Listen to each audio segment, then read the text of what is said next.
Good evening, ladies and gentlemen. It's Scubulus. I am back. Sorry about that double notification. I had completely the wrong encoder settings the first time I tried this. Gonna be a chill stream tonight. A little more classy music I'm gonna put on for y'all. Maybe Jim will join us. Stream starts in just a few minutes. Get buckled in, get yourself situated, get your drinks. Gonna go collect some mats. Feel free to join the conversation.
Hey guys, it's Scobulus. I'm back. After a little bit of a hiatus, I am back. It's good to be here. Just give me 1 second.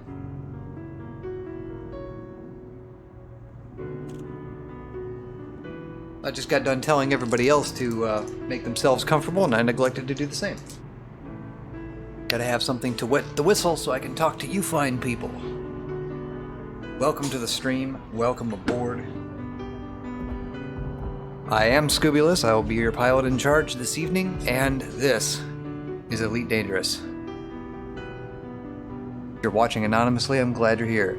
If you're a lurking bot, piss off. Bonus points if you can identify the music.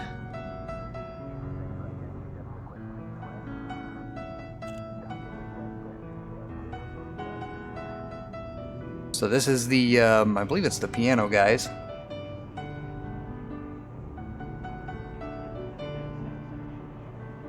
Excuse me, speaking of wetting my whistle. So this is going to be kind of a chill stream tonight. We'll see what we get into. And go from there. Right now I'm planning on gathering materials because there are ships in the pipeline and I'm going to need materials. So we may be on planets, we may be in space gathering materials. We'll just see where the spatial winds and solar flares take us.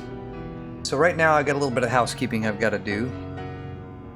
and turn that down just a little bit.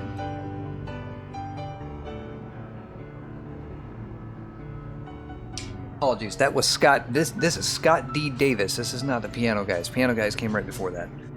So, alright, so you guys should be able to see the game. I'm just double checking some settings as I usually do because of my self-confidence is just crap and I don't trust myself. Snaz can go.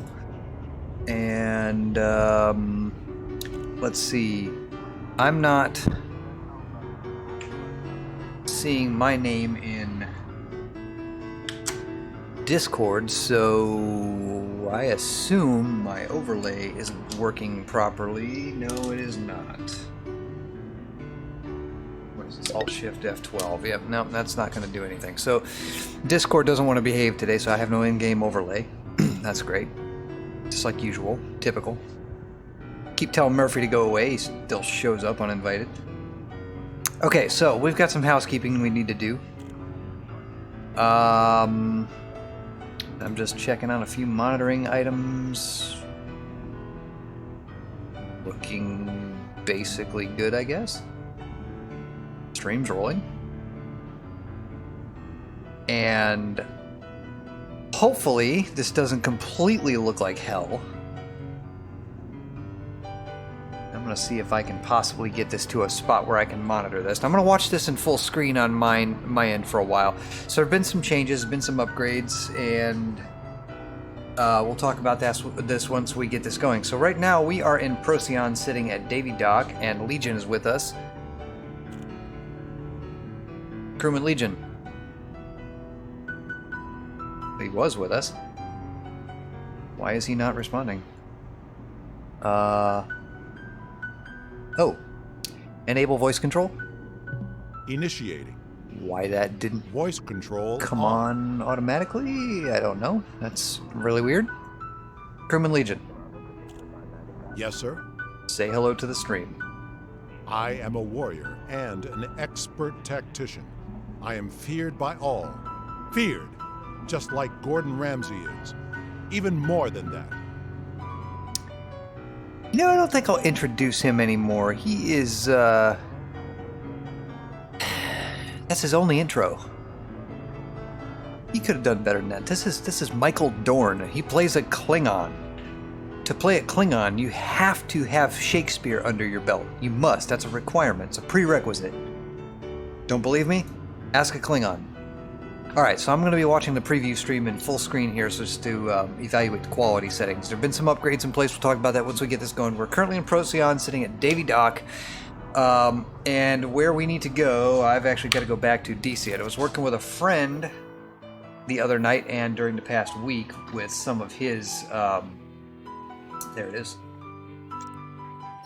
With some of his missions, and we were taking missions in the system where he was doing some engineering to his FTL. So we need to go back to Garay Terminal.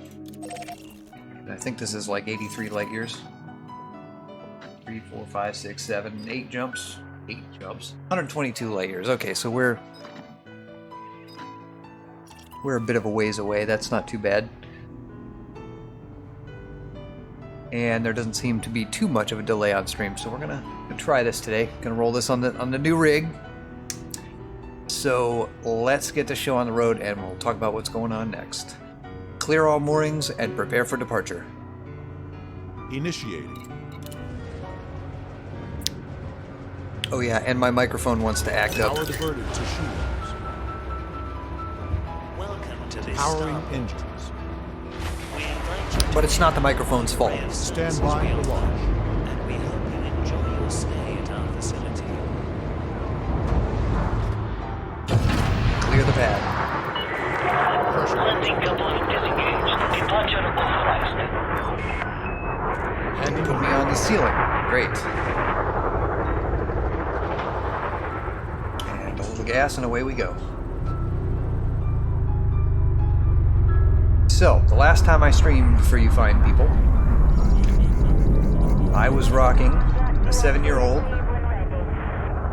rock star of a computer, by the way, and it was running a Intel 3930K sitting on top of a Sabertooth X79 with DDR3 1600, 32 gigs, G-Skill memory. And now, that has all changed. Now, it wasn't a complete overhaul,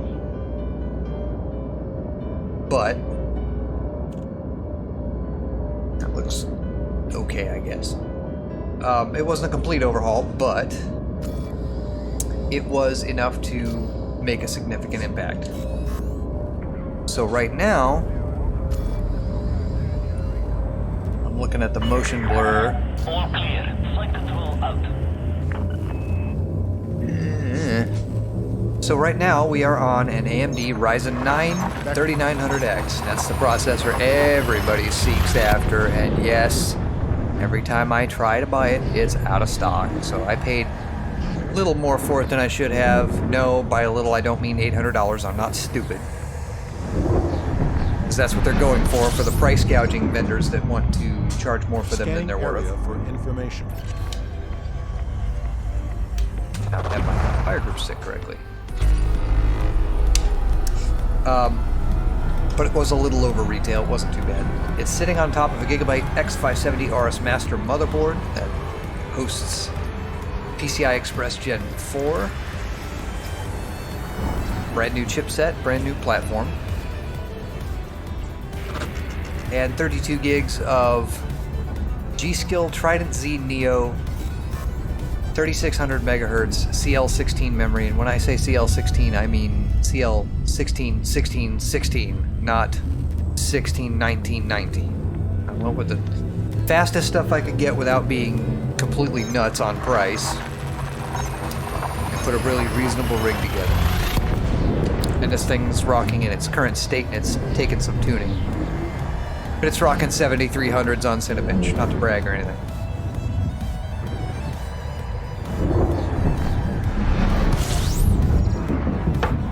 Doing quite well in the benchmarks. Stand by. I still have the 1070s. I still have the same Samsung 850 EVOs that are SATA drives that I had before. I still have... Oh, I did make a slight upgrade to the D drive. Now, I had two Western Digital Caviar Blacks at 750 terabytes each in a RAID 0 configuration, and what I've done is I've had a pair of Velociraptors kicking around, and I had them in this rig for a while, but I had to take them out because I broke one of them. So for those of you who don't know what a Velociraptor is, it's a 10,000 RPM enthusiast drive. It's gone from gamer class to enterprise class to gamer back to enterprise class again. I have an uncertainty as to where that drive began life, but at one point or another it's been an enterprise class drive, and at another point it's been a gaming enthusiast drive. It is 10,000 RPMs. They're spinning drives. They're 2.5-inch drives sitting in a 3.5-inch enclosure. The enclosure is a heatsink with a thermal pad, and it is required to make that drive work correctly. Doesn't matter all the fans you put on and on the case, you have to have the heatsink and the thermal pad on it, or it doesn't work right. Or it works right, but if you don't have that on there, the drive will overheat. It will overheat.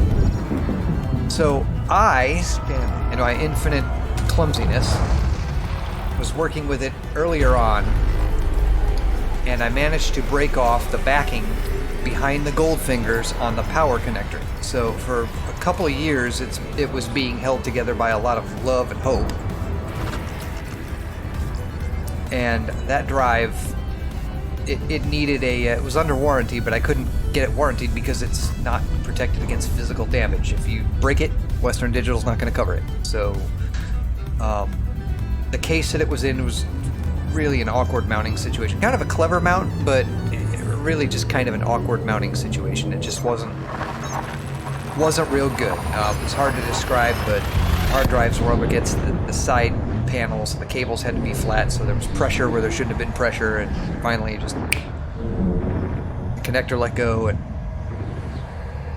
I had left the plastic piece stuffed into the power connector on that power supply, and I sort of stuffed it back in there and let it run and hope for the best, and there was some intermittent contact and write errors and just all kinds of stuff that just made the drive sort of not viable. So being it was in a RAID volume, I said, nah, I'll take these out. Time to upgrade them. That was my OS drive, by the way, that those Raptors were. And went to my nearest Best Buy and picked up a pair of Samsung 850 EVOs, which is where those came from. So they used to be a pair of 7,200 RPM drives and a pair of 10,000 RPM drives, and then those 10,000 RPM drives got upgraded to SSDs when those failed. So that happened between jobs, but that's another story. But since those other drives were still 7,200 RPM and they now comprised my D drive, I decided I'd slip in, now that I'm going to break the RAID volume anyway, and put them on a different controller, so why not get another heatsink? It's not like Western Digital's going to warranty the thing anyway, so let's go grab another heatsink off of eBay and drop this thing in. Well, there's a couple different variants of the drive, so I was like white-knuckled the whole time waiting for this thing to show up. Showed up, perfect match, drive dropped right in, everything's golden. So now I've got a pair of Velociraptors, and instead of having 160 gigabits throughput, no, that's right, 160 megabits of throughput on a normal SATA 6 gig connector, the two drives together now give you 450, which is approaching the read speed of the SSD I'm using, of one of the SSDs I'm using for my OS drive. The SSDs have a read speed of just under 1,000 megabits. Stand by. Scan So now. that's awesome. Holding So that's and definitely a performance increase. It's about System scan complete. almost 3 times as fast as a single spinning drive all by itself. So that works.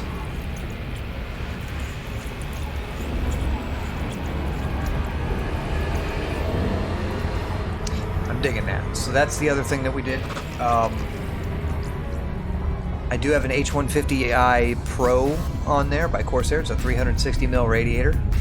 AIO cooler. I'm not bragging about it because it's not it's meh. And I did have to order the brackets for it because, like an idiot, I threw them away when I got rid of all the packaging for this Corsair stuff that I got when I did my cooling upgrades earlier this year. So that's where we stand on that. Gathering information. Cartography update. And so we have a whole new rig. I spent some time putting that together and tuning it, getting the overclocks right. The overclock is almost necessary because Precision Boost Overdrive and this board and its BIOS are just a hot mess. But oh, that's lovely. Music's playing, but the game is locked up. That's great. Let's see. Can I recover from this? Yeah, I think I can.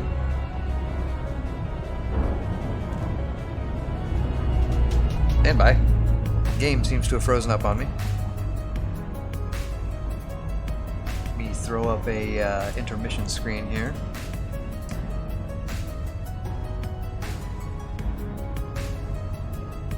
The game, she is frozen.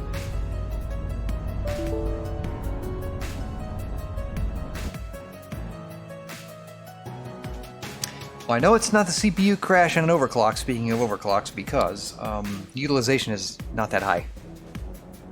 I'm tempted to run Ryzen Master, but I'm afraid I'm going to overtake some sensors, and yeah, I pretty much guarantee that's not the CPU. That's that's a game crash. That wasn't anything but a game crash. It ran so well yesterday.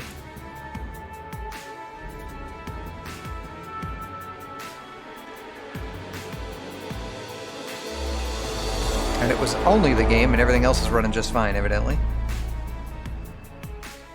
Apologies, folks. We'll jump right back into it here.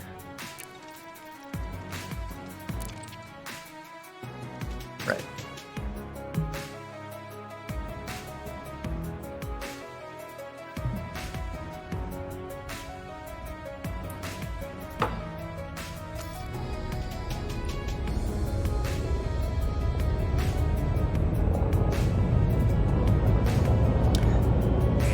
I said I wanted Gary Terminal. That's where my missions are. And of course, the station's behind me, so we're going over there.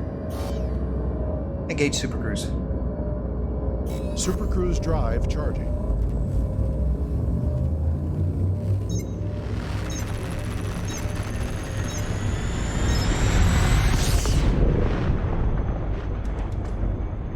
All right.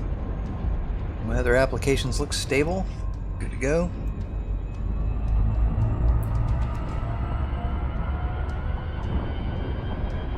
Hopefully that'll be the only hiccup we have this stream, so we're pretty close to it, as it were.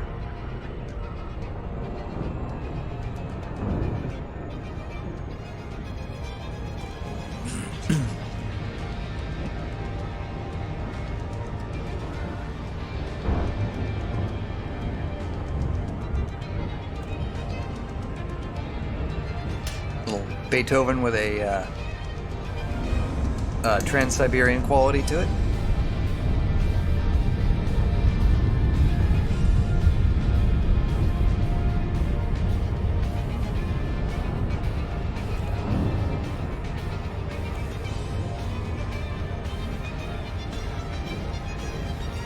So anyway, I was helping my buddy Jim with a couple of missions, and we did some work over in DC, and that's why we're here turning these in. I just hadn't turned them in. We just made our way over to Procyon, and I told him let's get preemptive on the unlocking of engineers, and being proactive means going to Procyon, getting allied with Sirius Corp because it's right next door to Sirius, get himself the permit, and once he has the permit, he can go to that spam doctor Marco Quint, and he's a spam witch. That's all he is. That's all Marco Quint's good for, is spam witches. There is nothing that man can do for you from an engineering standpoint that all the other engineers can't already do, and do it better. He's just spam. He's just there to run blocker from Professor Palin as far as progress goes.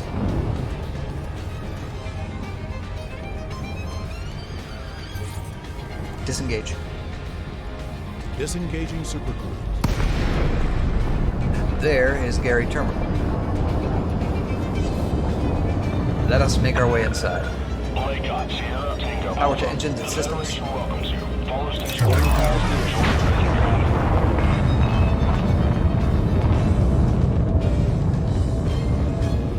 Request a landing pad. Requesting docking.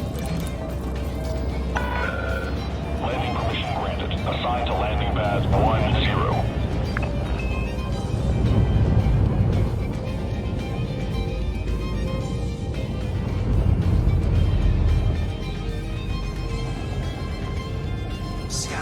You're probably thinking, what's he gonna do? Going sideways? No, of course not.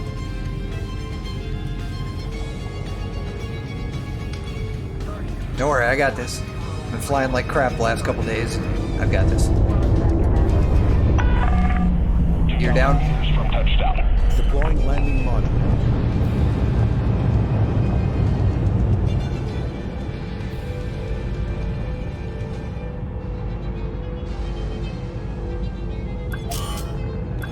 Yeah, it's a big ship. Leave me alone. Oh, every time I try to land this thing, the brakes, they do not work. So the other thing I was struggling with was the microphone. I'll get into that in just a minute.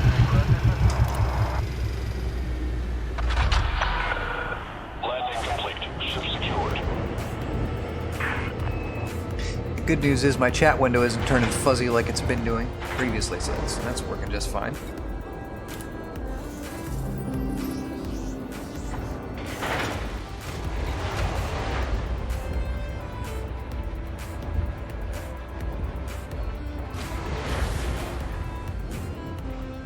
Okay, let's turn these missions in.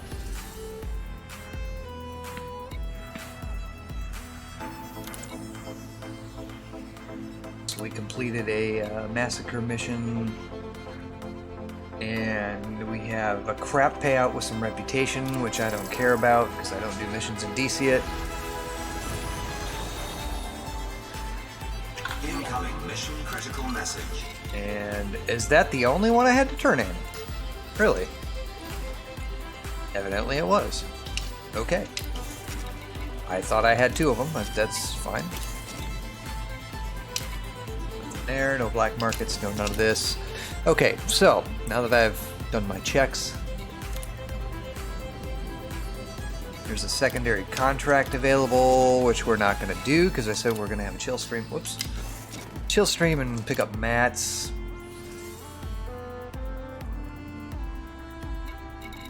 Where is this secondary mission you speak of?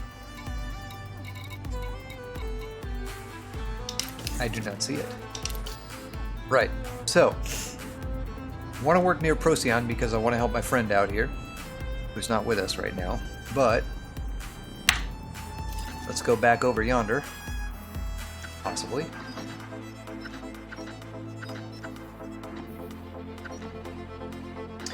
There was, however, something to do over at Leutenstar. Now, Procyon's a bit of a ride once you get into the system because there's a really big primary star. Has a solar radius of 2.04, so it's twice the size of our sun. It's 1.41 times the mass of our sun, and its orbital period is 18,000 days, 7,500 Kelvin. It's not particularly hot, but it sits right next to the white dwarf star. And this thing doesn't have hardly any mass or any radius. It's only 1% the size of our star, so it's real tiny. But it's 21,000 kelvins. It's very hot. It's hot. And it has a funny orbit with a solar major axis of 11.25 AUs. It's basically semi-major axis. Yeah, so that's kind of its orbit around the system. So it's not a very big solar. It's not a very big rotational axis, but so taking a look at Procyon itself from the galaxy map, what we're going to see, I want to see its population. I know that it's pretty well populated. There's a couple landable, not landable, but a couple of Earth-like worlds there, so I know it's got some population to it. So let's see if we can find some info here. So Procyon has... Yeah, it's pretty well populated. It's 18 billion people there, so we're going to find some mats. It's right next to a permit lock system, so I imagine there's some industry there. Clear all moorings and prepare for departure. Initiating.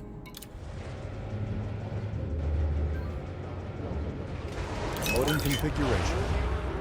Using lethal force. So we're going to see if we can find some mats. There's a couple of planets in there. I'm sure a white dwarf star's got to have some strange radioactive properties. Let's see what we come up with.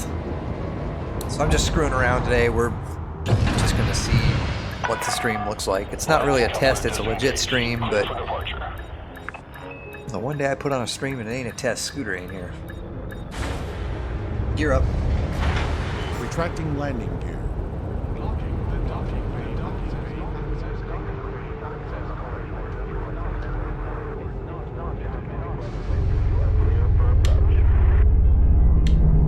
Plunk. Yeah, I knew that was going to happen. Come on, level it out. Dork. Can't fly. Clear the area and engage system jump.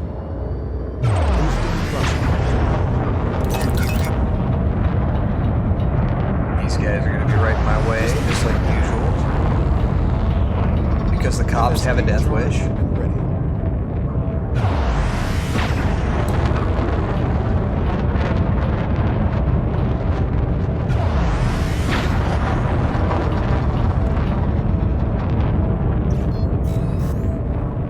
Preparing for jump.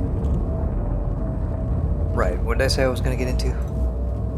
Okay, so the mic setup. So, You are clear of the station. Federal Flight Control signing off. I put the system together in anticipation of streaming, trying to get all my audio stuff set, get OBS set up again, and it wasn't too bad to do it. It was just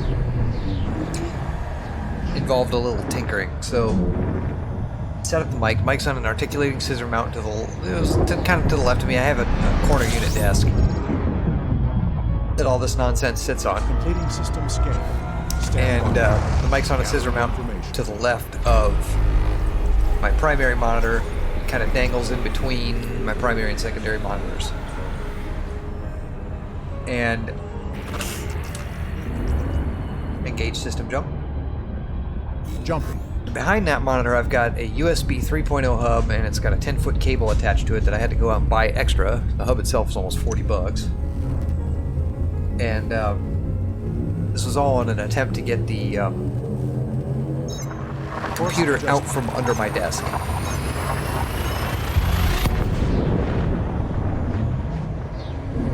And the mic was also plugged into the hub. And it's making a god-awful noise. Like, I started OBS and I noticed that the meter on the audio device just wasn't quite peaked, but it was pretty up there. And couldn't figure out why, and did a little fast and dirty troubleshooting tonight, even though I got it to behave intermittently, over the last few days, but just trying to do a fast and dirty troubleshoot because it was misbehaving again before I started this stream, and come to find out that hub is actually generating the noise somehow. All the ports are doing it. I've got my joysticks plugged into it. It's quite likely that there's something to do with that. That's unacceptable. So I had to sort of move my whole setup around into a less than ideal position. It's not so clean, it's not so easy, and I just put this in a spot where I could plug it into the back of the computer and move on with life and do the stream. So I don't know how that's going to work out. We'll have to look into why that happens and what I can do about it, and do that there. So I don't know if it's the LED on my stick. I don't know if it's the one of my potentiometers making noise, if there's a crossed wire somewhere, something got pinched. It's not power, it's a powered hub, and I've unplugged it, and it's it's not long enough to really fail on anything like that. So right now I've got it plugged straight into the back of the computer. None of the ports I plug it into are giving me any problems. It's just that hub is problematic, and I don't know why. It does not make any sense. Scanning now.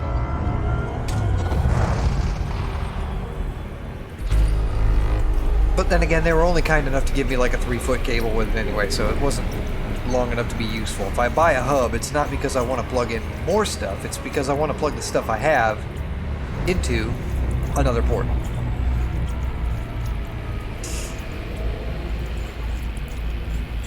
So one of these days I'll end up with a USB 3.0 monitor, and I'll get a nice big fat 10-foot B-type cable that goes in it. Have a USB 3.0 hub and be able to plug my stuff in there where it goes. My joysticks don't quite reach the back of the computer. It's not so much the joystick as it is the throttle. The throttle just doesn't go to my left and round to the back of the computer where it's supposed to go. That is a bit of a problem.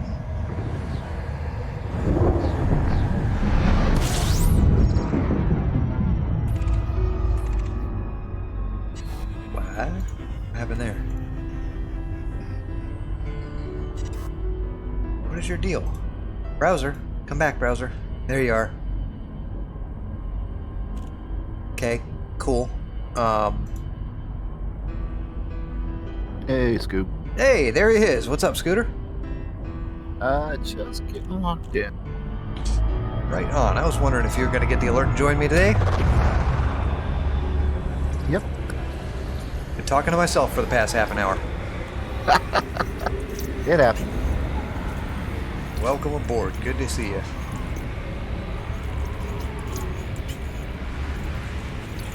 Alright, let me get, I got Twitch up, so. viewing on a mobile device today, or are you doing it on PC? PC. I'll just keep it muted like I usually do. And there you are. Excellent. Full screen. Wow, that looks good. Well, I've tried a little bit different setting. I screwed with settings. Dude, I need a powerful video card, I guess, because these 1070s just aren't cutting it for streaming. Jumping to next system. So, messed with it. Tried resolutions, frame rates, all this other stuff. I get stuttering at 30, stuttering at 60. I get 720, looks crap. And are you there? Oh. Can you hear me okay? Scanning. Scooter. Crap! Oh, you bounced off of something? No, that was the exclusion zone for the star, and it put me so close to it I couldn't turn fast enough. That's lovely. Yeah, that'll be a bit of an expense later. So Yeah, I got a problem with, I don't know what it is, but so I use a headset, of course, and then I use my regular Black Ice microphone, which is great. But for some reason, my headphone connection, it's just a set of headphones. The damn thing keeps eating, like, you know, those cables, just the jack cables, not the jack itself, but the cables themselves. It just, I don't know if it's a strain relief thing, but after about a couple of months, they just go violent. So the first thing that happens is I lose one ear, and then eventually you lose the other ear. Like right now, you're just coming out of my left channel. oh, that's nice. Yeah. Warning. Temperature critical.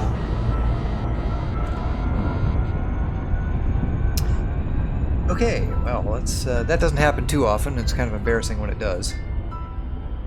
So, And I didn't see it because I had a overlay other ways. no, that's all right. That was the whole process of bouncing into a star. Yeah, that's not recommended procedure. By the way, your colors look like they were before. They look better. Better? I mean, well, yeah, because they were really on the purple side the last time we were. Well, looking at. they will be when I get near a star that's got a really warm hue to it, like a K or a K or G class star or something like that looks about like our sun does. And they change the shaders. And that's the color it's supposed to be without any other light influencing the HUD. So when I get near a really, not a really big star, but if I get near a star, you know, it's going to change the color hue a little bit. So are you 1080? This is 1080-60, and what I've had to do is actually reduce the game's resolution to 1080p as well, so I'm playing it borderless. Oh, I see it. Now, I don't know if that's how that's going to translate to you, but I don't like doing that, but I think this is going to do a little better near stations. And with that problem at the dock that we were having, Right. We'll see. I mean, short of that, I don't know what else to do except to go out and blow $1,000 on a 2080 Ti, which we're not doing that right now. Yeah. I have tried My wife everything is- I know how to do, and I cannot get this to stop stuttering for any reason. I see. It's starting to tend towards purple here. Well, it shouldn't be turning purple. It should be kind of favoring the yellow side on this star. Well, the star itself, but I'm talking about the HUD and the. Yeah, the blues kind of look purple. My wife doesn't know it, and she's sitting right here. But I'm gonna do another PC. You're doing a She complete says- rebuild. Yeah, I gotta make a new one. She'll get the hand-me-down like normal, which is an upgrade to what she uses anyway. I think I'm gonna take that one that she has and actually press it into service as an OBS server or something like. Really? Well, something to that effect. I mean, this one down here actually might work. I mean, it's got the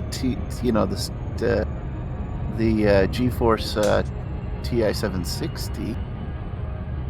So, Well, your NVENC encoder isn't going to work on that. You just need a CPU. You don't even need a high-end GPU. As long as you can make that CPU live on encoding, you can use an older computer to do the transcoding and not have a problem. well, remember, I've got the 8350, which is 8 core, Right. 3.9 gig. But that'd be overclocked. I think it sits at 3.2. I think you'll be fine with that. I think Bomer's actually using an FX processor for his as well. But the trick is, if you're going to do OBS with it, you're going to want to set it up to capture directly from your machine. I've tried that NDI plugin, and I don't know how these people get it to work smoothly, but I've got gigabit Ethernet all across the board here, and I tried it with a brand new laptop that I got earlier this year, which has a 6-core 12-thread 9750H in it, and an RTX 2060, and it won't go any better than my old computer did doing it in a single PC setup. So, is there any other software besides OBS? XSplit is one. XSplit, I think, requires a subscription. There's Streamlabs OBS, which is different from OBS Studio. But it's highly recommended because it's free. Obviously. So is the Streamlabs version. Streamlabs is like it's not a beta version. It's definitely a published version, and it's almost identical to OBS as you know it. But it's it gets a lot of the beta the new feature sets that OBS Studio didn't quite get right away.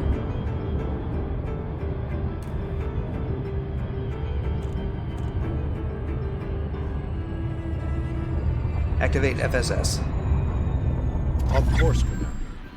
Okay, so I've already have some idea of what's out here. I'm just going to do a quick scan and see... That's a bit of a mess, isn't it? The Scooter, this might be... Really? This might be an enticing part of the game for you right here. What we're doing is tuning an EM band and scanning EM sources throughout the system.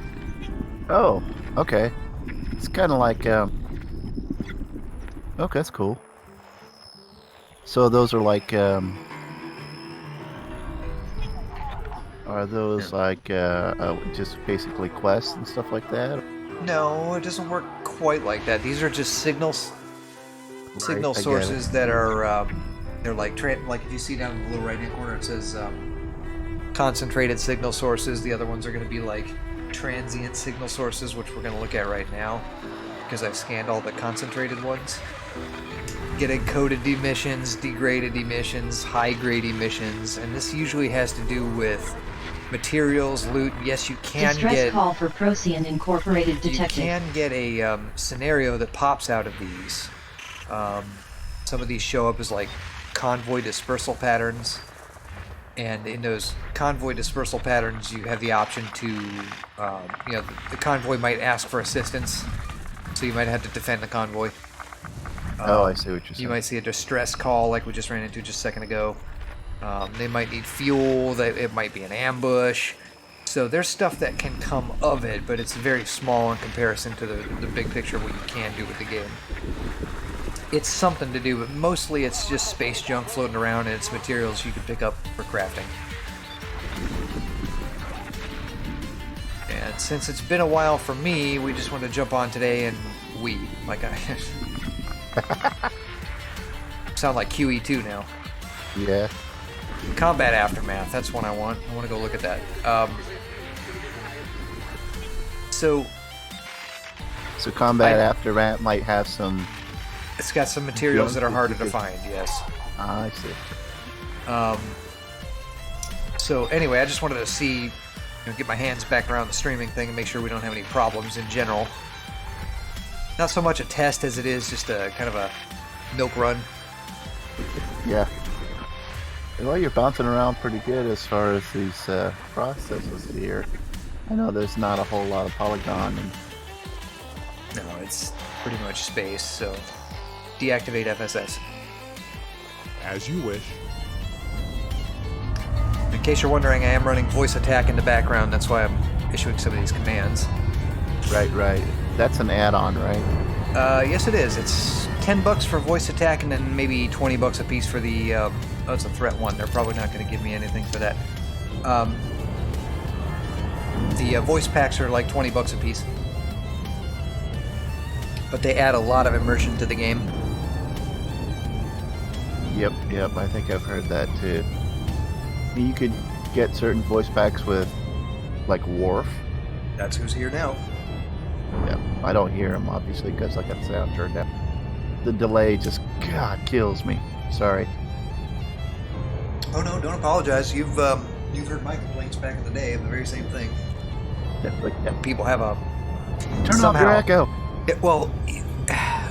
There's people out there that'll like have all their audio output. They'll have a headset, but they'll have their audio output through their speakers, or the game will come through the speakers, or the game will be in their headphones and Discord will be in their speakers, or Mumble or Ventrilo or whatever voice client they're using. And then I can hear myself talking as I'm speaking, and it drives me knucking futs. Yeah, me too.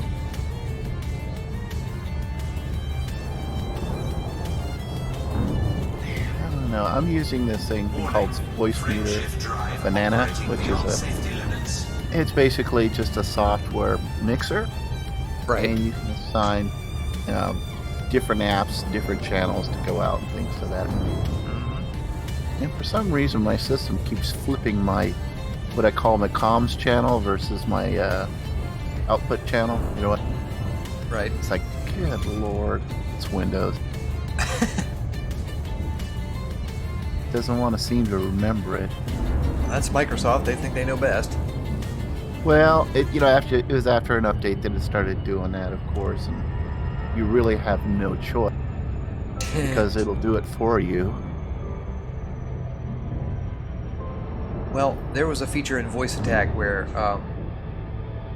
it would change my microphone volume, and I'd start talking and it would be too soft for Voice Attack to recognize, but Voice Attack kept bumping my volume down. Like, guys, you're causing your own problem here. Like, you can't hear me because you turn my volume down, and you're set to turn my volume down. And I couldn't find the option, but apparently it was buried. No, it's not a very deep menu, but I didn't realize it was Voice Attack doing it. I'm like, it can do that? No, it doesn't need to be doing that. Let me uncheck that box. It's kind of like if you have Vizio, the sound bars. They have a thing where it auto level. Well, it drives people up the wall because they're having a conversation. Next thing, the TV is yelling at you. Good Lord, I can't even talk in my own What are movie. your orders? This could be trouble.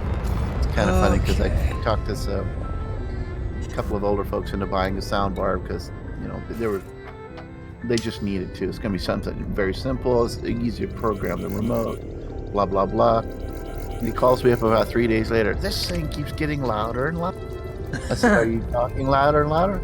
I said, yeah, just to talk to my wife, I have to yell at her. And it gets louder and louder. I said, here, let me show you what you can do.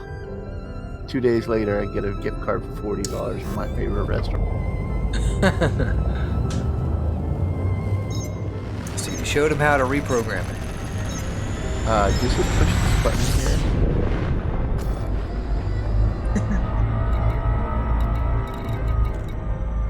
They're church members, so I didn't it's easy. even know Vizio made soundbars.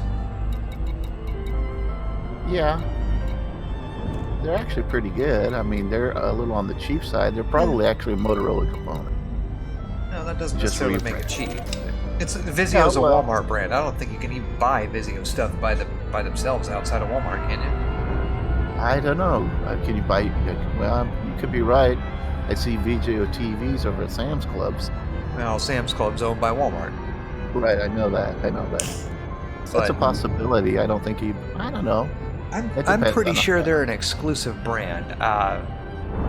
Like I said, I haven't seen them anywhere else, but as TVs go, they've made the mistake of making them too good. They're kind of cheap, but God, they're bulletproof, aren't they? Well, see, we have those over at our church. I've got 5 of them, or 1, 2, three, four of them installed in at our church for, you know, hymns and readings and all that kind of good stuff. Yeah, I'm the media guy too. And yeah, they're pretty much bulletproof. Yeah, I told you our setup there, haven't I? But HDMI over Cat 6. No, I've heard of Cat 5 over. I've heard of RGB over Cat 5, but not HDMI over Cat 6. Oh, cool. So let me tell you about this. So basically, we have a very old church. The church, the actual church was founded in 1835. Now, Wow. we live in Independent, Missouri. Yeah, I mean, there's a ton of history here, especially when it comes to the Civil War. So the church was founded in 1835, and it was during that time when there was a lot of, go west type of situation. Santa Fe, California, and Oregon trails all start here in Independence. So all of those things that were going west started here in Independence, Kansas City metro area. Well, so the building itself, the current building, was finished in 1910. It's burned twice, so the last iteration of the major stuff was 1956, I think. So it's old. It is concrete over rebar, and it's but anyway, so It's you a can't really survivor. drill through it. Oh well, it's got problems. It's got old problems. So anyway, along with that, congregation is also, most of them were born in 1835 also. So, I'm serious. The average age of our What are your parishioners is orders? 83. We should collect everything we Average? My wife and our average. Oh my I'm God. 58. My wife is 52, and we're the young bucks of the congregation. The whippersnappers, as it were. Yeah, so, as a guy, and I've been there for like 30 years, so I've seen these folks grow old and have the issues that older folks have and stuff like that. So we wanted, people wanted, most of them can't see, a lot of them can't hear, that type of situation. And we needed to get up into some sort of technology. I mean, we really did. Nobody's coming to the church anymore, blah, blah, blah, blah, because they're all dying. I mean, in its heyday, we had 1,600 members in 1956, and that kind of situation. So, and it was like one of the richest churches in Independence at that point. I mean, city and county and state, well, city and county at the very least, business was done because all those guys, all the county leaders and stuff like that, all went to that church. If they didn't go to that, they went to the Presbyterians across the street. Oh, did I tell you? The Independence Square has 6 churches in 1 square mile area. That And doesn't surprise actually- me. And we're not the oldest one. The First Baptist got there in like 1760 or something like that. So anyway, so we needed to upgrade technology. We need to get something up there. So me and the current pastor is a young guy. He's younger than I am. He's like 50 now. He said, "What What can are we do your about orders? getting this technology up there?" I said, "Well, There are items you here. have to fight the establishment, you get the money and stuff like that." So we put together, we had a budget of about $5,500, and we put, we watched for sales and stuff like that. Oh, there's your stuff. We watched for sales and stuff like that. We ordered online, so we got 65-inch. We got 2 of those, and we got 55-inch. We got 2 of those. And we put them up in all of in the sanctuary, and also in a couple of the hallways. Okay, so the ones in the hallways are like kiosk boards and things to that effect. I get the information on Wednesday. I use Google Sheets or Google Slides to create a slideshow. I convert it into JPEGs, and I put them in order. And then I put a USB stick into the TV, and it just auto runs, okay, for that Right. week. Well, at the same time, I also do the hymns and stuff like that for during the service. So our bulletin or visitor, whatever you want to call it, it has a sequence of events, if you want to call it, for what's going on. So, prelude, this hymn, that hymn, morning message, sermon, the whole nine. So I flash that up on the 265-inch screens inside the sanctuary. So the thing is the soundboard where I sit is all the way in the back of the sanctuary, but the monitors and stuff, I think the TVs are in the front of the sanctuary. In addition to that, they're up over the door, a couple on either side. We measured it out. It's going to be 99 feet from where I sit to where I could actually do the stuff. In other words, where I need the equipment. Come to find out that in the organ loft, we have a big ass organ. There's an organ loft, which is a perfect place. I can get in there. There's a door there. There's a table. There's a couple other things. I've got a small, Amazon wire rack. It's got 3 levels. It's not very tall. And I put my equipment on there. What I do is it's a transmitter receiver thing, okay? And using Cat6 over Ethernet, the transmitter sits next to me. And the receiver's up in the organ loft, okay? The receiver goes to a splitter, okay? And it splits between the two 65-inch TVs, HDMI 1080p, okay? Which will help them stay synchronized. That's exactly right. So the situation is the HDMI cable runs are 75 feet apart. Okay. From that equipment rack over to the monitors. That's correct. Right. So what I end up having to do is I have to put a booster in between on each leg, coming out of the receiver into those things. Now those boosters are supposed to be good for like 300, at least the ones that I bought. Well, that equipment's not actually that expensive. I mean, it's about $65 for the transmitter receiver. Right. And then if boosters are like $20-$30 a piece or something like that. But that's how I actually got it to run, and it works really good. So I've got a Chromebook, and I bring up the Chromebook and I go into Google Disk. I bring up the thing with what I'm going to do, and I just cast it to. Oh, by the way, the receiver is hooked to a splitter. So basically, I can actually have 2 channels. One goes to the first TV, and the second goes to the second TV. And it's not actually 2 TVs. Oh, I have 2 Chromecasts. That's what it is. I have 2 Chromecasts on as far as HDMI inputs are concerned. So I cast to the Chromecast, which then through the switch, if you want to call it, it's just an AV switch type of thing, but it's HDMI. I just hit a button that switches back and forth between the 2 Chromecasts. So I can run a video on one side, hit the little button, and then I can do my just my presentation stuff. It's pretty. That works. Low budget setup, but gets the job done. Yeah, well, for what they want. So now the only thing is it doesn't like lightning strikes. Well, nothing does. HDMI does not like lightning strikes. I found that out working for DirecTV. Yeah, what I ended up having, I actually had to do replace the transmitter receiver.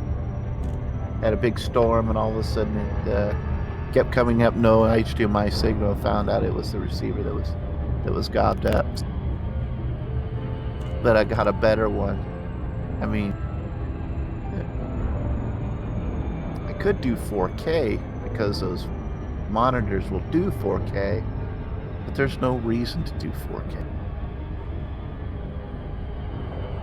Yeah, I would think not. If most of what you're doing is just presentation level stuff, I wouldn't think so. The media that you're putting in isn't 4K, so why set all the stuff up for it? Yep. Now that that's actually gone gangbusters, I can see everybody in the congregation. Instead of looking at their books and not seeing it, they're actually looking up at the monitors. And I noticed that during hymns and stuff like that, voices are louder because they can read the words. Now, I don't have any church style software where they have the bouncing ball and stuff like that. No, I'm just putting it up there. You know what I mean? Right. But now the board is Awaiting gone. further Hey, instructions. do you think we could There could stream be this some valuable storage here. like church members that are homebound and stuff like that? And I said, yeah. Yeah, you get a little media broadcast. If they got some internet, you can get them involved in the church without actually having to get them out of the house. Well, it's not. Podcast. Yeah, and it's also if they're, for instance, I already talked about it. I said, well, YouTube channel, YouTube streaming's one of them. There's also some other things that they could do. Twitch is another thing as far as that's concerned. I said YouTube probably not, because if you become too popular, then you can start to monetize and blah blah blah. Well, they all I don't do want that. to do that. Yeah, exactly. But then the one thing about streaming on YouTube also, you got to stream unless you've got a subscription, then you still have to contend with your YouTube content creator, having to interject, hey, this is sponsored by Skillshare. Yeah. I'd rather do something like Twitch or something like that. We'd be low enough on the totem pole that if we actually started to make money off of it, there'd be a reason to have something else. But it's just me right now.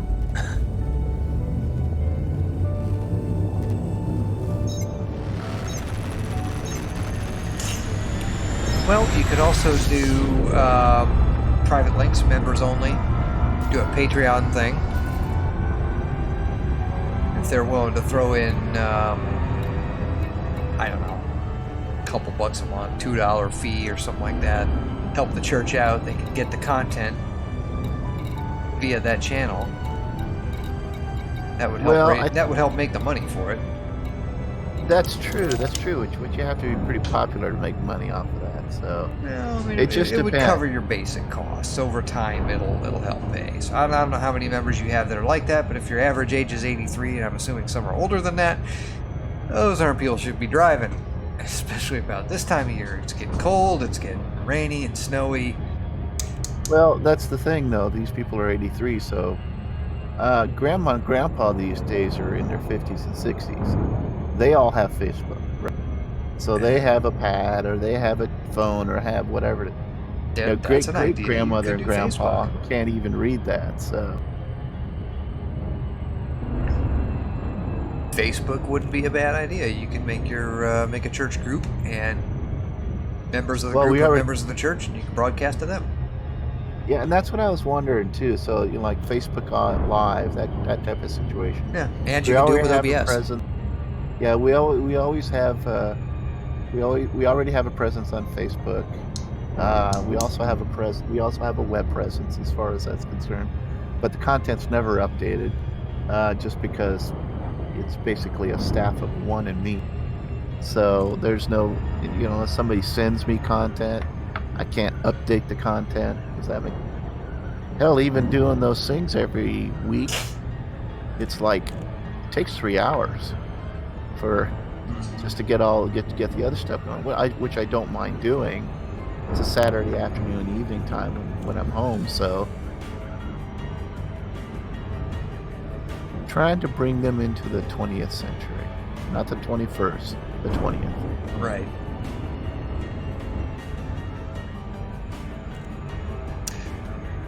Well, I'm sure you will get it handled. Yeah, I'm sure I will too. But as churches go, I know they don't have a huge budget to work with. It's not like they're getting Yeah. government subsidies or anything. Churches say no. Yeah, So basically, I think that we'll do what we can. We're not broke by any means as far as that's concerned. We've got memorials that last us quite a while, but it's kind of like they're saving it for a rainy day. Look, the roof is caving.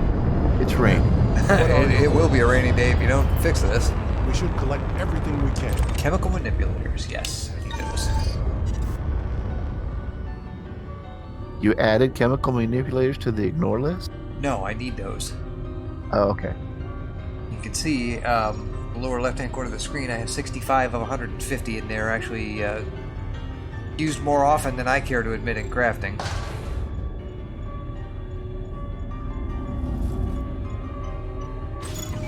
So do you scoop that into your bay, basically? Yep.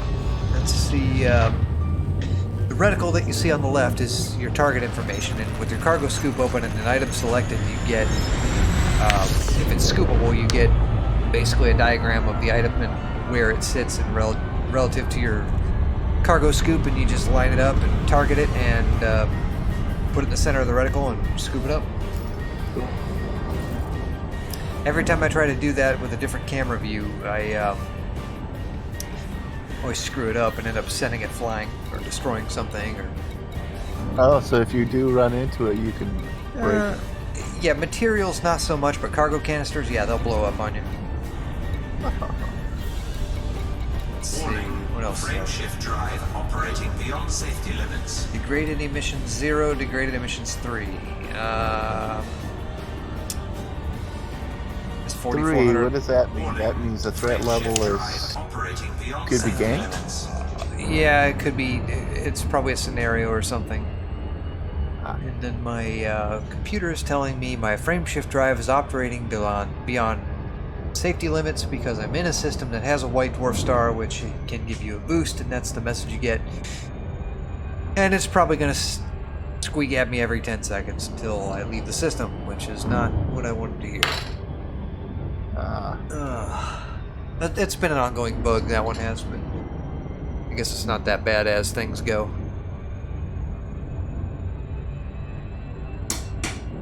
So as far as your Twitch stream and stuff like that is concerned, is this a subscription for you? Or is this all free? As far as I know, it's all free. If they've taken any money out of my pocket, I don't know about it. Okay. I mean, because this is pretty damn good. Twitch allows its users to stream at up to 1080p 60 at up to 6 megabits per second. And if you get affiliate partnered, monetized, if you will, they will allow you a better stream. So, I'm not shooting for that. I just want to push 1080p 60 without stuttering. Yeah, I get you. I ain't looking to be real popular. God knows I can't even keep my cell provider from... One thing I was actually looking at too, so if I decide to do the streaming for the church, obviously it's not going to be back from my computer, it's going to be from a camera. And I've been looking for a couple of cameras. I guess you can get a fairly decent camera for about 150 bucks. I can pipe the sound from the soundboard into either a streaming device or into the line computer. output. Yep. You can capture video and audio with your computer with a capture card of some way. Elgato makes a streaming card. Avermedia is also a good one. What about a actually device? A box? Like, I don't know, kind of like a Roku box, but backwards. Well, they do make actually streaming boxes, basically. That's kind of a self-contained one. You don't use your computer to actually do the cap. You have your input from your camera, and it goes to the stream box, and that connects either directly to the internet or something to that effect. I don't think Twitch has anything like that. I didn't say Twitch did. Well, that would be the service you would select. Can you do it to a multitude of services? I'm not aware of anything that can broadcast directly.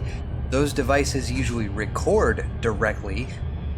You can press a button on the device and start recording right away. But to broadcast a stream, not so much. You'd probably do well with a quad-core laptop and a capture box. And I think those capture boxes, they have a 3.5mm line in. If you go with a bigger one, I don't know what they cost, probably 150, 200 bucks, if not more than that. They're not cheap, but if you want quality, then it doesn't have to be high quality, it doesn't have to be 4K or 192 bits or anything for sound, but If you can get your Like sound down to a 3.5 millimeter line input jack, you can capture sound. If you can get your output, your video input down to like HDMI, and capture it, these are like you can take that, create a scene, and retransmit it. But a self-contained capture unit, card. not so much. capture cards for PS4 and Xbox One. Gaming capture, which is pretty much the same thing. You can do anything. It doesn't matter what you capture. It's just you want to add a video source, you can add a camera, and that can be your that can be your source. You don't have to hook a game with it. Commander, what are your orders? If you can stream using a webcam, you can put that camera in there as a source and just make that your scene. Yeah, I would say so. That's probably what I would do. But I don't know. Ooh, chemical storage units. Hallelujah. Good stuff. Oh, those are hard to find. Good God. Somebody not gonna come and snipe it from you, are you? No, I don't think so. And if they do, I've got enough teeth and Okay. yeah, I'm dangerous with this thing. Got And let's see. Heat conductive wiring, basic conductors. Yeah, I'm running low on those, aren't I? 64 of 300. There you are, right over there. So you're just going through the wreckage. Ah, crap. That was profusely miscalculated. Let's try that again. So I'm not centering this on my reticle in front of me. If you look to the lower left-hand corner, you'll see what I'm talking about, that square box. I see it. I do. Yeah. And I'm pointing That's it where right you're at the little blip in the center, and it kind of looks like a rock, even though it's a material. Right. And that is going to go under my nose and into my cargo scoop underneath me. Okay. It's disappeared already, but my cargo scoop is several hundred, well, not several hundred, but several meters behind me. It's, I go like this. And you got it. I saw that. I saw that. There's the cargo scoop, that little flap down there. So you got to line that up. Yeah, so, and that's the back of the ship. That's the cargo scoop right there. Oh, are you using HOTAS on this? Right. I was So gonna say.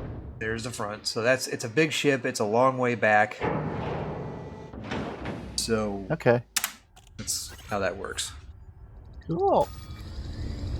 Now there was another game back in the day, and I want to think it was called Independence War. And it was a 3DFX only game, and I wonder if GOG.GG actually has some of these titles, and maybe they've been remastered or reprogrammed or repurposed to run on modern hardware. I know some of this stuff is. But Independence War was one of the first games I played with a joystick that featured Newtonian physics. And I guess they used like a particle accelerator ring, like a centrifuge, to run some of the like most of the power on the ship. It was like the ships, that was one of their most prominent features. Weapons were off to the sides, engines were in the back. You could sort of move around the bridge and get to the different stations and manage your damage control and all that. The ring was at the middle of it, and then of course that was one of the things that your engineers would focus on. But you could undock the command section of your ship and leave the rest of it behind. Let's see. I know I'm transmitting on Discord. You having a problem with your headset? Are you there? Headset. Hello? I know my mic's working. I'm picking up sound. Ah, this stupid thing. Hold on.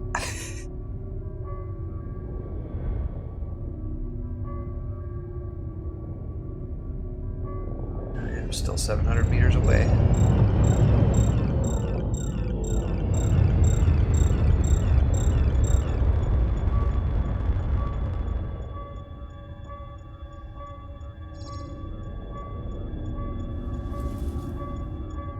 Get in my belly. Conducting and wiring. No, I'm not full on that yet.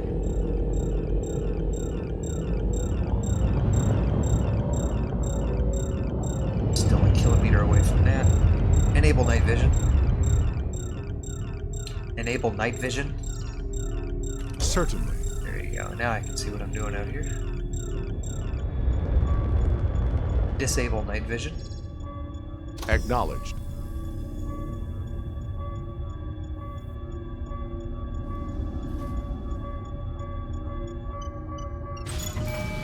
And mechanical scrap, although it's useful, it's not very important.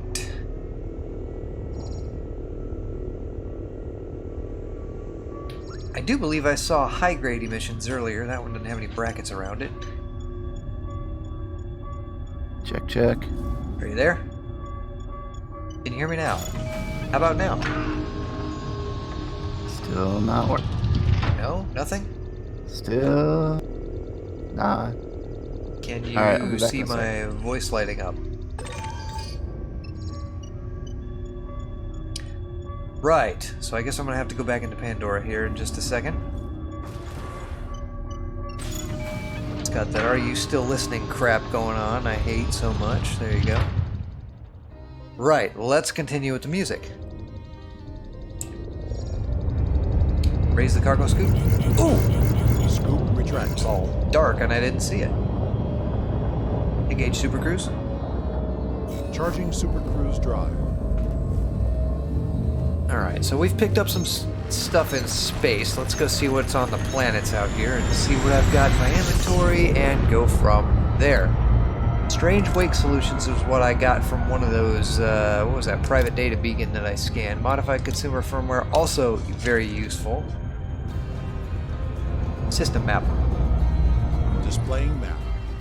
Okay, so we're out at Procyon B, obviously, because we're being warned about the radiation and the drives overloading and all this. So this planet right here, it's a moon, Procyon B3A, has iron, sulfur, nickel, carbon, phosphorus, chromium, manganese, zinc, tungsten, and technetium. Or technetium, depending what part of the world you're standing in.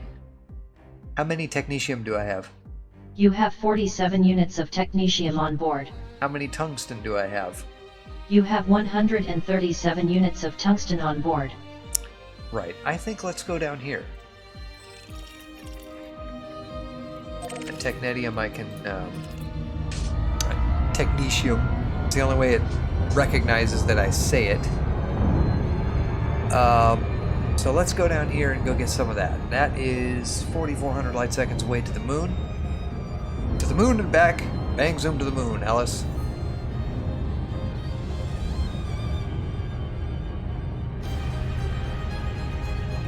We'll land down there and we'll pop out the SRV and go shoot some rocks. How interesting. Can you hear me now? I can hear you. Can you hear me? Yeah, I went and got another cable. Hold on just a second.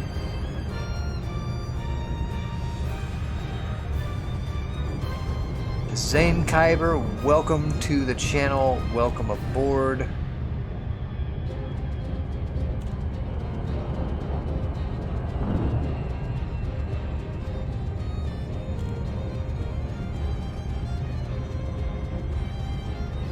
Still hear me okay? Yes, I can. And now I can't hear you again. Okay, hold on.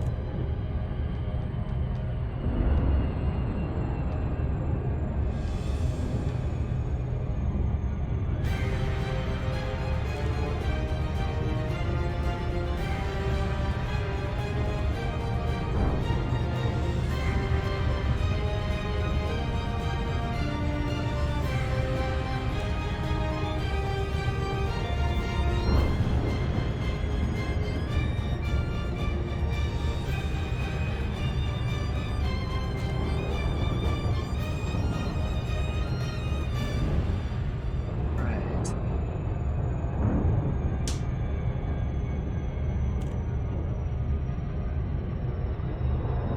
Looks like my bit rate is pretty solid. That's awesome. Right. So, what was I looking at before? And let's go back to OBS. Okay.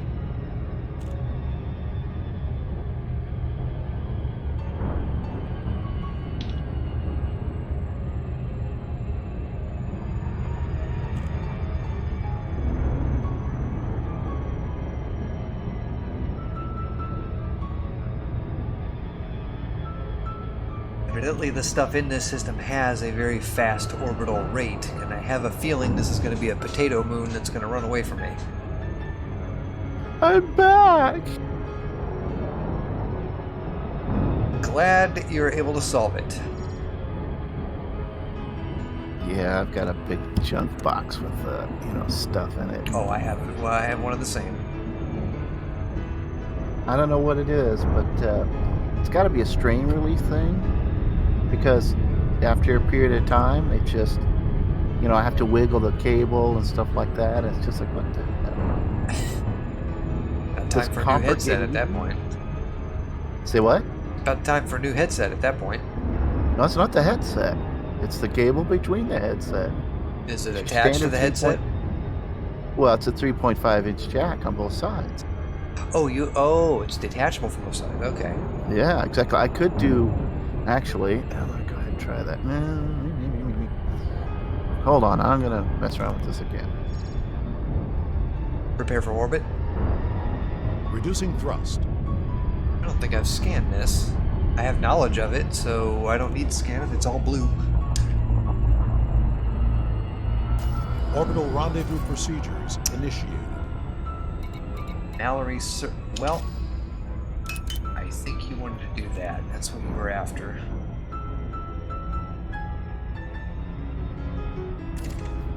I want to see the features. So somebody was saying green is arsenic, and I see a bunch of, let's get into some craters that are all lumped together. See if we can find something with some interesting colors on it. Orbital navigation guidance system Some online. dark areas down there, some craters down there. Technetium's going to come from metallic meteorites.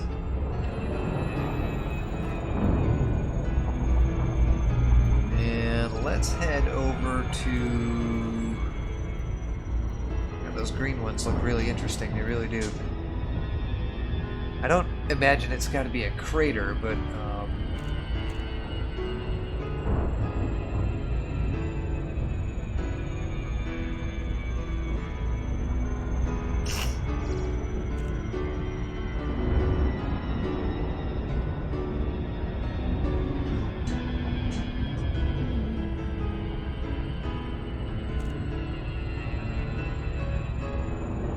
Evanescence.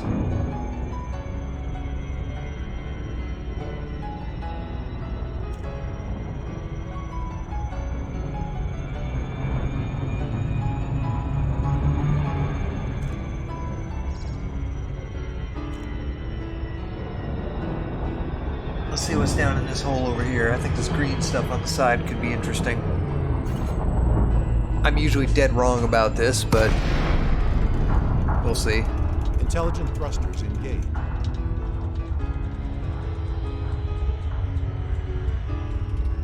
Plop down right in the middle of that crater.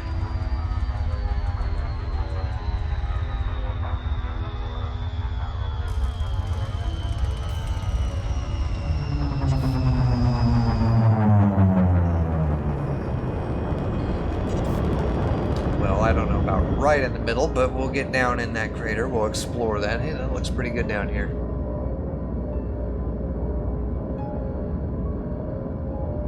It's 9:51 p.m. Yeah, planets are bigger than they look.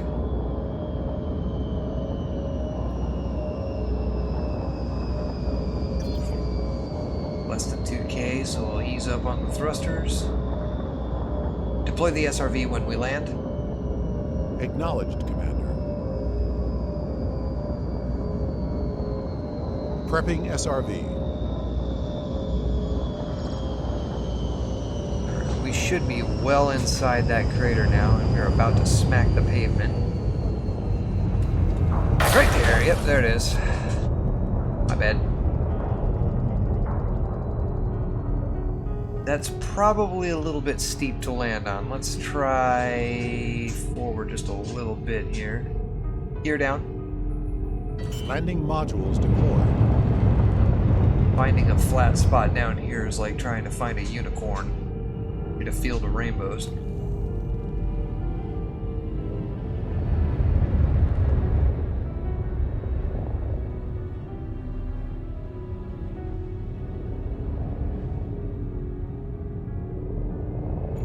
flat spot.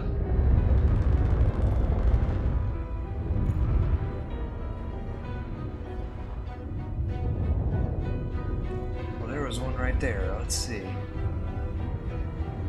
Can I, huh?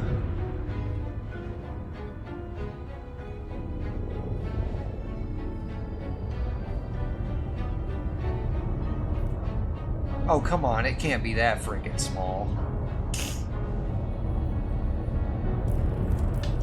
Oh, right there.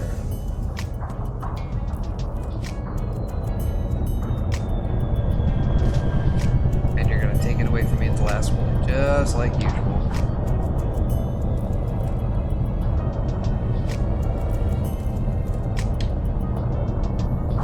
Can you? Are you freaking serious? Come on.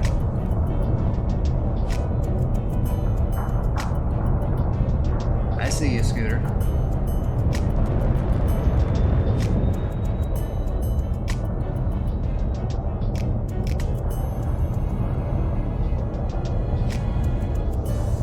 Come on, give me a flat spot. I want to land.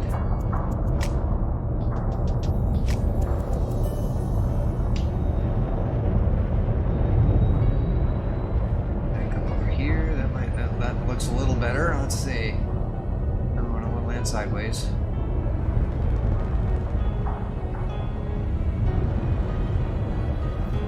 There.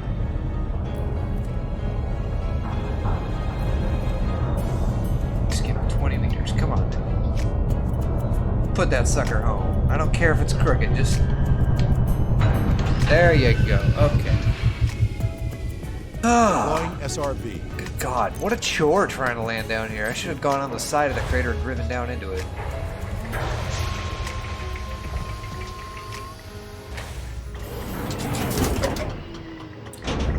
Low gravity warning. And plop sideways. Alright, let's see what's down here.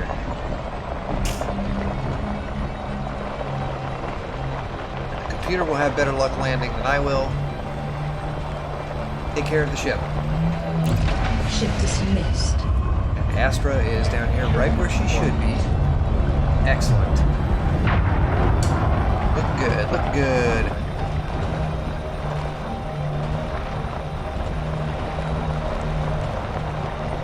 If you're prone to motion sickness, this is not the ride for you. Standing by.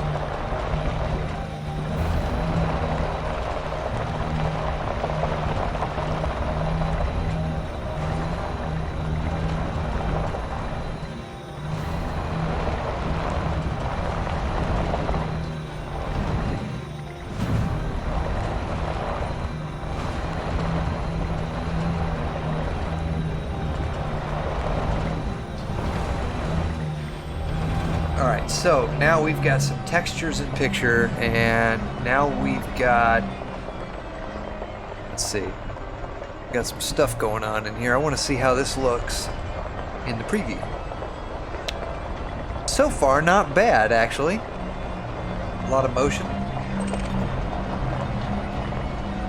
It's not stuttering at all, really.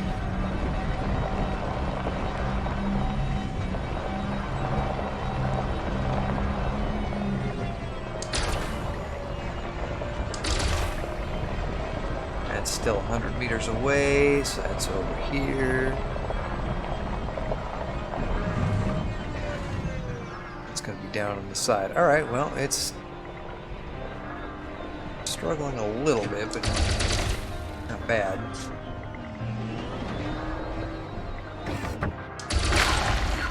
Right, so what's that going to give us? Tungsten. All right, tungsten works.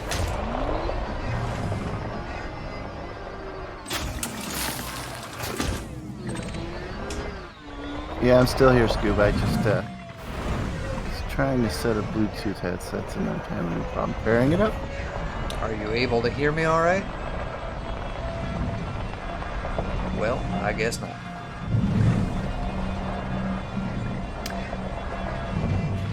Oh, looks like you got a shelf for an RV. I do have an RV. It's not a very heavily armored RV, as you're suggesting, More like but a quad. It's more like an 8-way.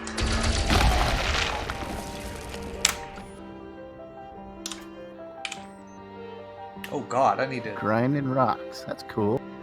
reduce my camera speed on my So that's a controls. mining thing, I'm assuming? No, not You have to put it in necessarily. It's chat. a... I can't hear you. Okay, so this isn't a mining thing. I'll put a jet. It's an SRV. Oops. Let me do this. That's There. cool. Right. Let's see. What this is SRV is not necessarily for mining, but for surface reconnaissance. I'm sure I spelled that wrong. Okay, so, whoops. My fire button is bound to some of my camera controls.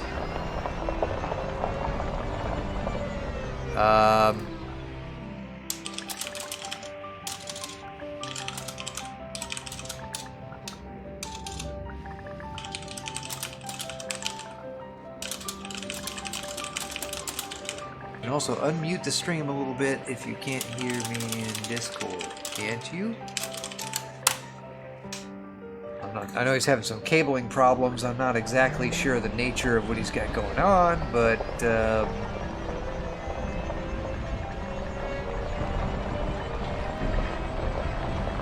I know he can speak, but I don't know if he can hear. If he can't hear me, then I've got to type it out to him. That's, yeah.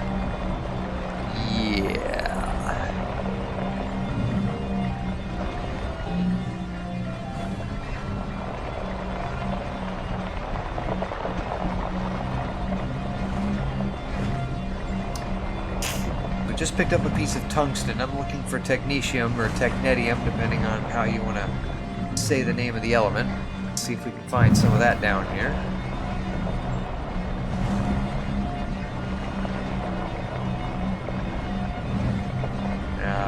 Definitely looking at the wrong kind of a signal source, but that is the most prominent thing on my radar, so we will investigate.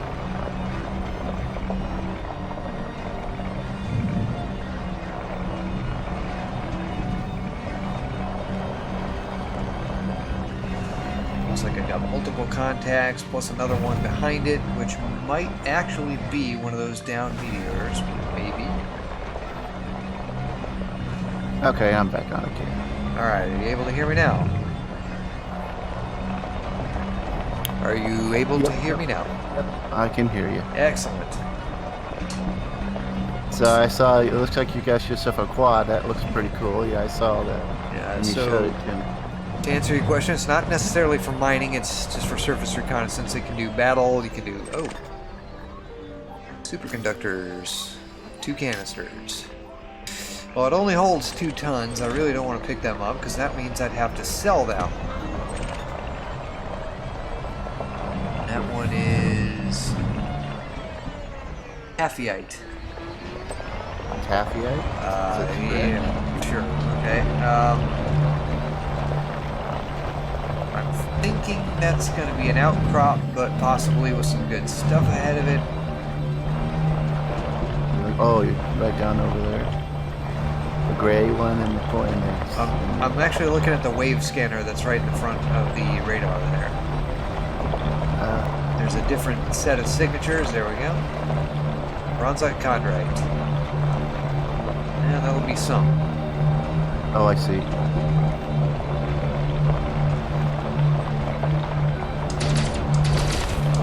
So it looks like the gravity's not too high on there. 0.25 Gs. No wonder you're bounding all over the place. Can you actually use thrusters to stay aloft? Yes, you can, and it's been demonstrated by many streamers that you can actually launch an SRV into orbit. You can't control it up there because you de-instance with the planet, but you can actually fly the thing into orbit. Cool. Right, so sulfur I'm full on, manganese, zinc, chromium, cadmium, full on all those. Okay, so I don't need any of that. That was not helpful. So if you do you actually establish an orbit, or you do go into escape velocity and just keep going? What, with the SRV? Yeah. You get onto a hill like this, punch No, the I didn't say. throttle, Right, I and you understand. fly. Yeah, with but thrusters. do you actually reach escape velocity? Not necessarily. You're just in Oh, a I mean, high. you would, but I mean, escape velocity on a low G planet is nothing. So What I'm saying is do you actually escape out of the gravitational pull of the body, or do you actually wind up in an orbit? oh, you'll be out in space. At some Okay. point, you de-instance with the planet, even though you're still in your SRV. Right. But okay. you can't control it up there. Your controls just don't work at that altitude. Yes, technetium. So your controls just simply don't work at that altitude. They are just disabled. They just Trying the to computer catch up doesn't. while it rolls away. The computer just doesn't know what to do with them. Where is this fragment? I can see it rolling away. See right there in front of you? It's iron. Yeah, well, I had it targeted, but the one I had targeted wasn't getting picked up for any reason. Oh, I don't have my cargo scoop open, that's why I can't pick it up. That would help. There's the other one. There we go. And there's another bronzite con right over yonder. Yeah, I'm definitely gonna. This PC so old that doesn't have Bluetooth built. No, that doesn't necessarily make it that old. I have always been curious about what you would do with Bluetooth on a desktop PC. Well, you could, you know. So I do have a Bluetooth adapter here. However, you know, you use it for like your headphones or something like that, then you wouldn't be tied. You know what I mean? Right. I mean, it's good to 30 feet, but you could walk away at least and kind of listen to a conversation. If you were using like, you know, a gamer's headset that included a microphone, that also might be cool. But I particularly don't like that. Isn't that typically built into your Wi-Fi card? Wi-Fi card on a PC? Yeah. There is no Wi-Fi card on my PC. Well, you were saying that it's so old it doesn't have Bluetooth, which I understood, but if it were to have Bluetooth, isn't that typically part of your Wi-Fi setup? It's like part of the Wi-Fi chipset that supports Bluetooth? Because Bluetooth is actually pretty close to the Wi-Fi frequency of 2.4 gigahertz. Right, mine's a desktop PC, not a laptop. Right, and so is mine, and mine has Bluetooth. Mine does not. Mine is 6 years old, going on 7. Yeah, I understand that, Scooter. I'm just asking a question. Isn't that normally, when you have something that is Wi-Fi, isn't that normally part of the wireless network adapter? It's a separate set, but yes, generally they're put in together. Yeah, I mean it's a standard these days as far as it's concerned. So if you got one, you have to have the other. That's what you're saying, pretty much. It's a given.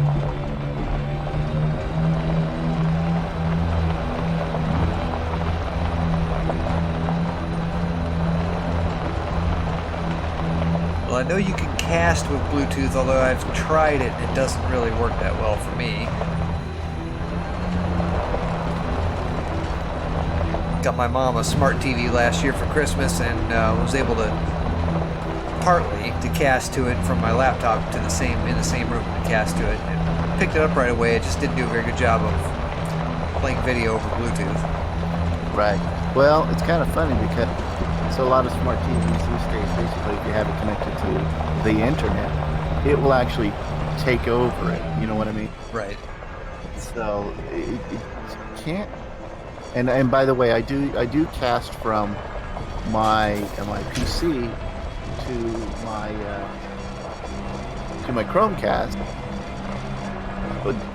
but you know, but the player has to be the casting device has to be running as far as I know. On my phone, on the other hand, if I have a smart TV, which I don't, got a Chromecast on it.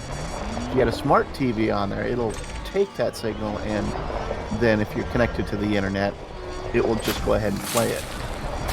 It uses your existing session ID, I guess you could call it. For instance, think about this.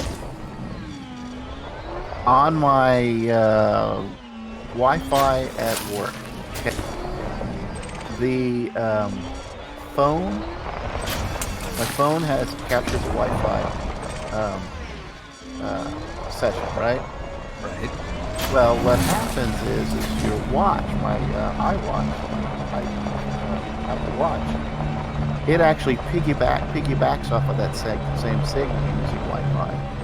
It doesn't use Bluetooth because I can put my phone at my desk and go to the bathroom, and I'd still get text messages. If somebody happens to call me, I still get those calls. So it's kind of a weird situation because it doesn't use Bluetooth to do that. It actually piggybacks off the existing Wi-Fi connection. Right, that makes sense, and it works better because it's longer range. Correct, exactly. It's just another device that's connected to Wi-Fi. Now, once you're away from that area, once you're not connected to that Wi-Fi session, and you go like out of the building or something like that, then you have to be within range of the watch itself. Does that make sense? Yep.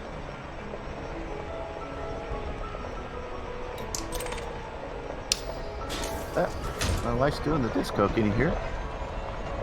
I've got a lot of things I'm listening to right at the moment, so no, I can't. So, honey, that's Scoob. That's one of the guys that played Startup Online. And he was the one, they were the ones that said, hey, you guys got a disco going in the background? Yeah, she remembers. Yeah, I remember hearing that. It was the treadmill. Of course, I heard, because I heard it as. God, Scott likes that EDM. It's a 12-hour song, y'all. A 12-hour song.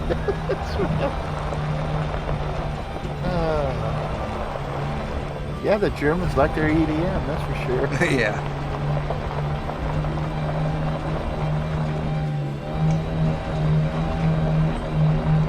Oh, don't tell me that was the only meteorite in this crater. I'm not seeing anything out there.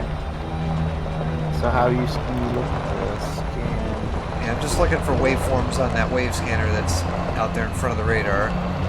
Just kind of driving in a circle, and whatever shows up that I know is whoops. In front of the radar, waveform scanner. I can't Yeah, it's going from left to right. It's sort of doing the radar sweep. Oh, I see it. Okay. Yeah, so there's a waveform right there, and as you drive closer to it, you actually start to see the signal get closer together and more confined, so you get sort of a general direction. It's kind of over there within 90 degrees. If you're smart, you can center it, and it's also a learnable pattern. So and they seem to have changed them, and they seem to have changed the sound that they make. So, which explains why some people do them visually and almost exclusively by visual instead of listening to it. My advice to people in the SRV was that all the good stuff is usually in a signal source that sounds like you're scraping a cast iron frying pan with a spatula. Oh, cool. But that wasn't the case the last time. That's not the sound I got out of that signal source. Because what I just shot up and picked up the rocks from was a metallic meteorite. And the metallic meteorite is the stuff that has the grade 5 materials in it. And what I'm pointed out right now, I'm pretty sure is going to be a canister. Because it's up toward the top of the scale there. So the other piece of advice is that I give people with the SRV is that all the good stuff's going to be near and dear to your heart. So it's going to be on the lower side, closest to the radar and away from the front of the vehicle. If you were to lay that out flat, that's where it would be, not toward the top, but toward the front, or the bottom of the scale, rather. All the good stuff's going to be right there at the bottom. So I see. You can see what I'm I driving see you're toward. lining it up. Yeah. So what I'm driving toward now is that little stretch right at the bottom, and not so much the stuff at the top, and that's what I'm looking at. I see. And and it's probably behind the other signal. Right. So just over this hill, basically. Just over the hill, but it's probably half a kilometer away. So does the signal get longer? It's supposed As to you get get closer? shorter. Whoa, whoa, whoa. It's supposed to get shorter as you get closer, but it's just now starting to reveal itself, so it'll be longer first, and then it'll get shorter again. Oh, okay, shorter side It to was- side. Right, it was sort of being concealed by the other signal. Yep, I know. And what as you're that's falling off to the right of me now, that signal's making itself apparent. So you kind of have to think of these in 3 dimensions. Holy crap, this is rough terrain. saying. Yeah. Can you damage your vehicle doing that? Oh, yes you can. They're like a damn egg, these things are. It's got shields, but kinetic impact will also damage the hull. What about your shocks and your tires and everything? Oh, else? that's not that Can you detailed. can you break a transom? Well, it's telepresence, so it's not like you're going to be able to break the cockpit or anything. So, but blowing a tire or blowing a shock, maybe not so much. That's a siderite, There so we that's go. that. That's not going to be a very good one. That's going to have a bunch of junk in it that I already have. What's the big rock at the other end, up top? Want that? Right? That. What's that? That's Oh, that's just, just a land. rock. Yeah, it's a land feature. There you are. And can you shorten it up too? Or narrow the scope? Ooh, more stuff. Run after it. It's trying to get away. Make sure your hatch is open. Yeah, it is. There's another one right over there. Now I'm looking at that. I got the signal. Now I've got the white contact on the radar when I'm in close to it. It's within 250 meters, which isn't very long, but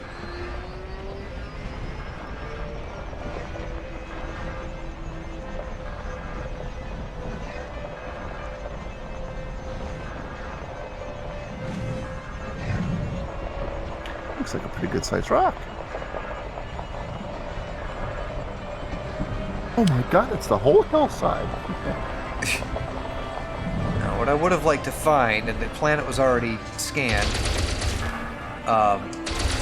is something with some geological features on it. Whoops. And the geological features, you can go down there and probably get some bunch of rare stuff. I've done that before. It doesn't take a lot of effort, but it's just something I should be doing. There's more rare materials to be had that way. I thought because there was some green stuff on the sides of this crater that we'd have some better luck with it. Green stuff as in organics. I don't know. I was told, and there's nothing on here, so I've seen the composition of the planet already, so I knew what elements are down here and what's, basically if it ain't listed, you ain't gonna find it.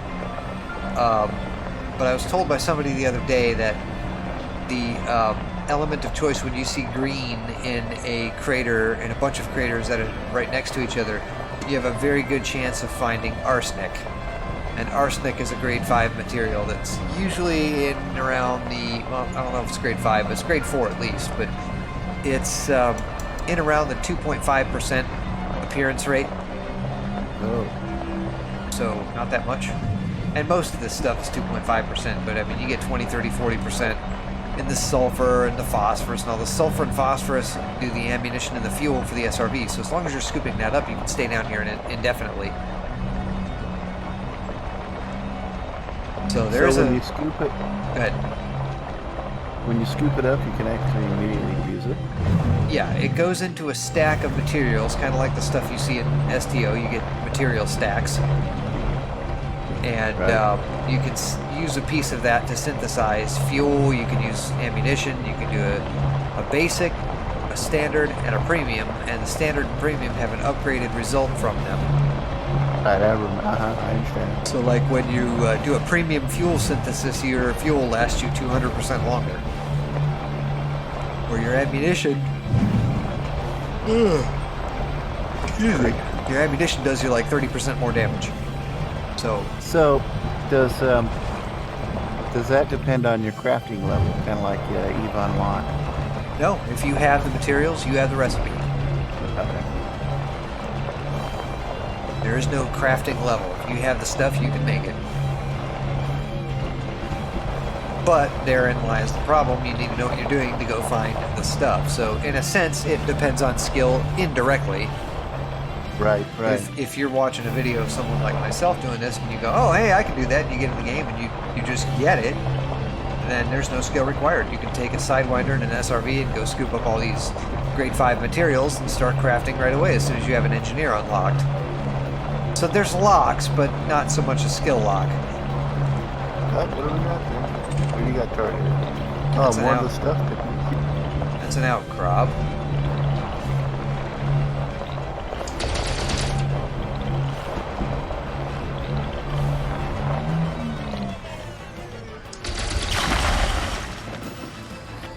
And nothing in there I didn't already have, so let's see what this last signal source is over here, then we'll see if we can find one more planet maybe with a different element on it. Technetium's not something that gets used very often in crafting, although it does get used in reloads quite a bit. And I don't use them very often either, but there are a few blueprints where I was able to burn up some of this stuff, and it is a grade 5 material because it gets found in metallic meteorites.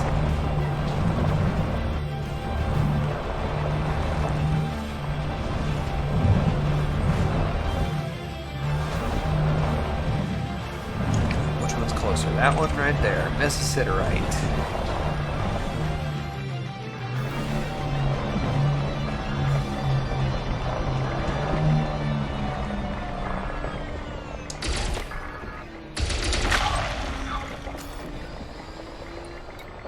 Carbon, manganese, iron, nickel. Nothing there.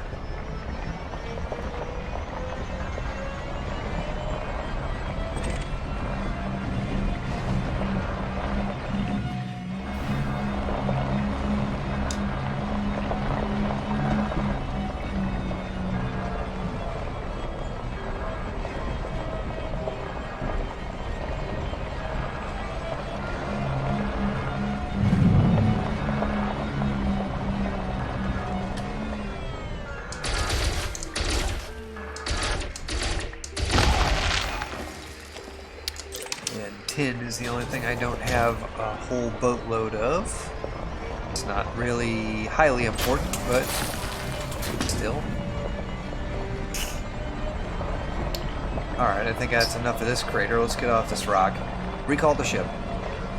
Affirmative. Stand by. So the ship comes down, you drive into the ship, and you lift off.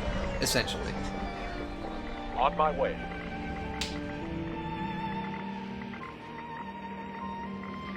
Will the ship come to you, or do you have to I'm go to approaching the original now. landing? So I'm LZ. waiting for it to find its way into orbit, and I know you've got the stream muted, but it's got it just made the noise, so that's what I want to do. Losing track of my buttons. There it is. Oh, I can see your... Okay. And dude buddy's flying backwards. Holy crap, really? Oh no, those are all braking thrusters. Okay. Come on, Dad. Let's figure this out. I don't think he's gonna be able to land there. Oh, you have to find a fuck spot? He's trying to figure it out. Oh, he's got it. Okay, he's waiting for the landing gear. He had better luck than I did.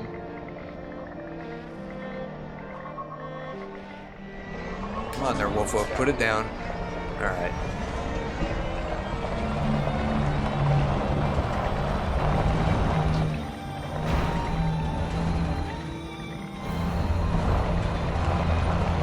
So while you're in high orbit, can people come and blow your ship out of the sky? Nope, it goes into what I like to call safe space. Okay. it disappears. Trans-dimensional.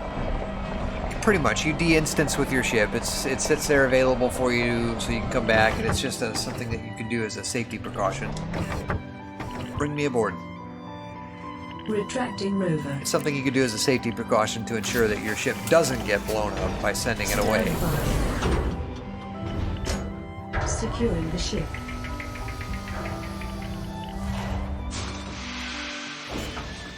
So everything's looking pretty smooth to you, I imagine? Just as it started to pick you up, there was a transition blip, but otherwise everything was...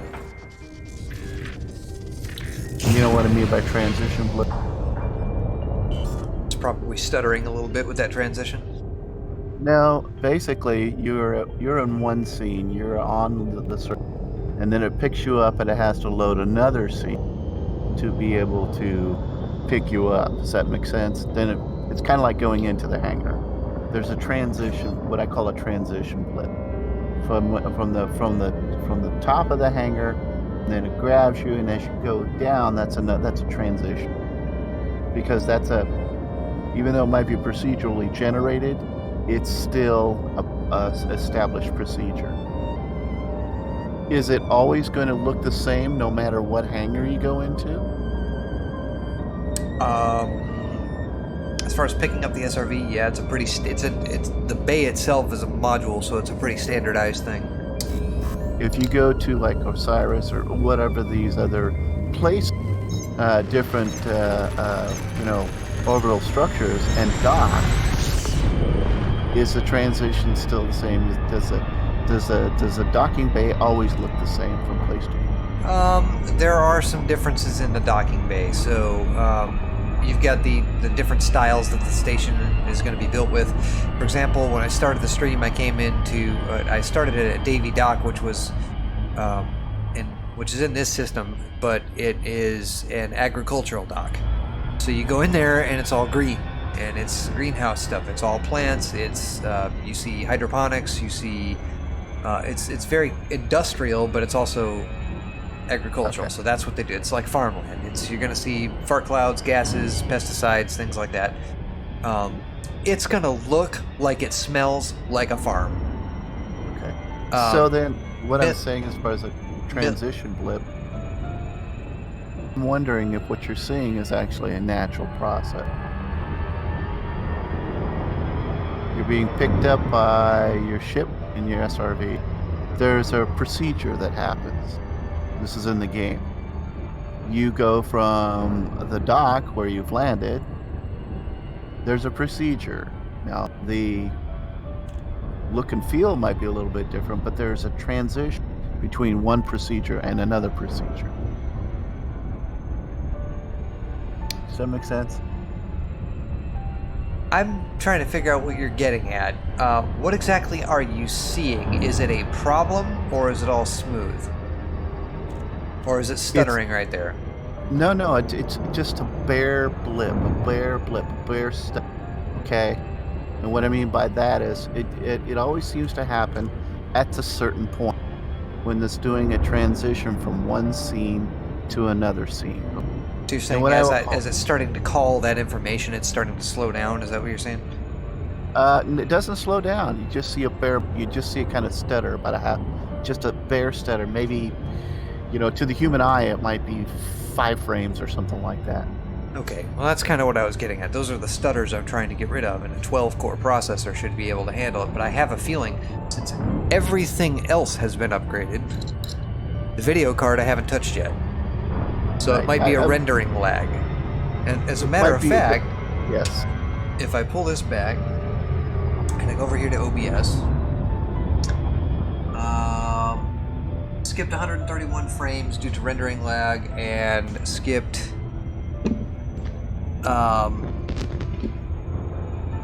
18 frames due to encoding lag. So as far as anything having been skipped as it's transmitted to Twitch, ooh, this is sagging.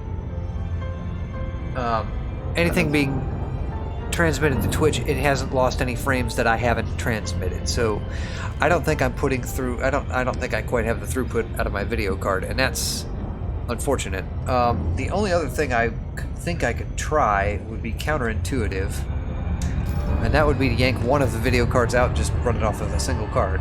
I don't know if that's going to help. I doubt it, but... Hey, you never know. How difficult would that be to do? Would you have to... Not very, but it's not going to happen tonight. Oh, okay, cool. I get a side of the case I can rip off, and the SLI bridge comes out, and one PCI Express connector comes out, and a screw, and just pull the card out. So not difficult Give it at a all. shot. I thought about it. I mean, it could. It would be really stupid if that helps the process to pull one of my video cards out, because right now they're sort of sharing the load. But Right, I understand what you're saying. One of the things about I'm not going to, if you want to call it shared, although is it load balancing the processes? Is that basically? when you're running the game, a lot of people would argue that actually running SLI in today's age causes stutters. I don't want the base. I want to know what's on the planet. Iron, sulfur, nickel, carbon, phosphorus, cadmium, zinc, germanium, cadmium, yttrium, and mercury. How many yttrium do I have? You have 98 units of yttrium on board. Let's go there. Okay, what was I saying? The new standard seems to be don't do SLI. Oh, yes. So the consensus seems to be that SLI is dying, don't do it, and that actually running it could cause stuttering and lag, and that's what people have experienced. I have had 0 issues running SLI with these cards, with the exception of streaming, and I don't know if that is an issue or not. I know I'm not telling it to do SLI. The game's not running in SLI. I'm not capturing it in SLI. If it was, you'd be seeing 30 FPS, or it would be a stuttering, blithering mess. Because I've tried that before. If I run it in SLI, but I don't capture an SLI, even though I'm broadcasting at 60 FPS, it uses alternate frame rendering, so one card does one frame, the other card does the second frame, and it alternates back and forth. So, if I were to run it in SLI and not capture an SLI, you'd be seeing the stream at 30 FPS, even though I'm broadcasting at 60. It probably wouldn't stutter, but it would be a low frame rate. So it skipped frames on, since I pulled up your stuff here, was 345. 64 megabytes of memory? 64. That's what the memory usage says. Playback rate is, 50, 49. 49.99, 50, 28. kilobits per Where second. are you seeing my stats on memory usage? So if I go into the settings in the stream, or is that my stats? I think that Video might be... resolution.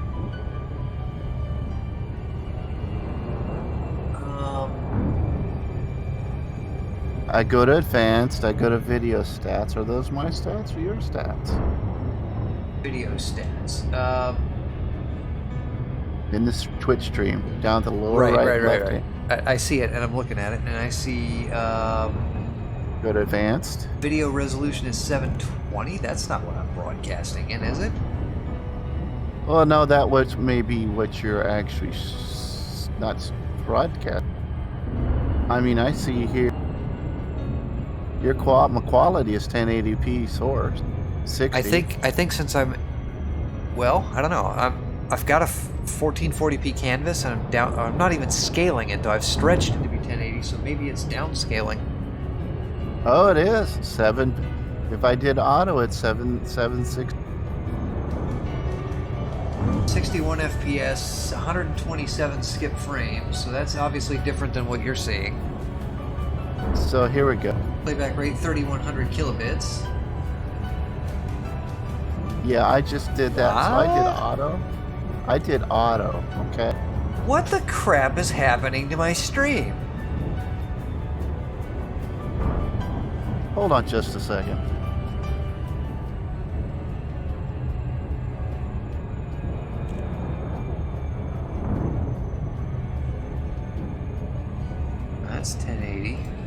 Okay, so hold on a second. What do you see now? I've selected 1080p manually. Now if I do advanced video stats, I'm at 1080, 62 FPS. Now I'm at 5,000 kilobits when I'm actually broadcasting. So transcoding is working, which is nice. Oh, hold on just a second. I'm going to try something. Don't touch anything. I haven't adjusted any of the stream settings. I just adjusted my the stuff that I can see. I'm about to pass over my... Check it out again. What is it set now? Well, I just set my stream back to auto. Okay, don't do that. I want to check something, okay? Well, no, I haven't... Scooter. I have not changed my stream settings. I'm looking at my preview on my dashboard. Okay. I haven't changed anything. So, that's because every time... Okay. So I've got it set to audio, and the video resolution is 1280 by 720, okay? Got it set to auto. That's interesting. That's the quality. Right. Okay. Now I'm going to set it to 1080. 760. This is the source. And the source would be you, correct? Yes. Okay. All right. So what I was doing is I was accepting at one or the other. Buffer size 1.56 seconds, low latency, playback rate. Okay, so this is on my side. All right. Because we were switching them back and forth at the same time, and I thought I was starting to affect your resolution. I was like, do you have like an open port somewhere? Can anybody go in there and just start messing with your settings? God, I hope not. Yeah, because it was scaring me. Surface scan complete. Wow, I did that with 3 probes instead of 6? System scan Ooh. complete. Cool. Okay, so what's down here? Not a darn thing. It's all been picked over. Twin Plateau Health Club. Well, I was looking for geological features. Unidentified signal source. You don't want to find any of that. Prepare for orbit. Decreasing velocity. Combat mode activated. I turn that on because if I do this, the whole planet turns blue and it's hard to see what I'm looking at. Right. Looks like a Initializing dry orbital lake rendezvous bed down procedure. there. There's a crater over there. I saw that. Craters is where you probably get good stuff. If there's some ejecta. You would think... It's also some rough terrain, so I'm going to try... up this way, just for grins here. Looks Entry like guidance there's an computations establishment complete. there, right? Not necessarily. Okay. Do you There's a get cou- people there's a couple angry things. if you start bouncing off on their rocks? If you do it within 10 kilometers of an establishment, then yes. There is a no-fire zone. It also applies to SRVs, and it's roughly 8 to 10 kilometers. So yeah, you got to drive for a while to get out of there. Okay. Even though there's rocks and junk right next to wherever you want to, because you can actually dock at. People don't do this very often, and this is probably why. But you can actually dock at a surface installation, and then deploy your SRV, and it'll come out of, instead of coming out of your ship while you're on the landing pad, it'll come out of a garage, right? So you get Intelligent thrusters drop down to the engaged. planet's surface more or less. You drive out of the compound, and you're still in a 10-kilometer no-fire zone. This thing has an effective range of about 250 meters, and the no-fire zone is 10 kilometers. So I've just turned off low latency on my setting. That would be just my video setting. So I'm going to see what happens here. You turned off low latency, so you want to see if you can pick up all the quality then. I guess. It's 1080-60. The buffer's latency to broadcast was about 5.9 Second. Not terrible. Not great, Latency but not mode terrible. Normal. KBS is 5. Memory usage. My memory usage is 64 megabytes. 374 skip frames. Is not released.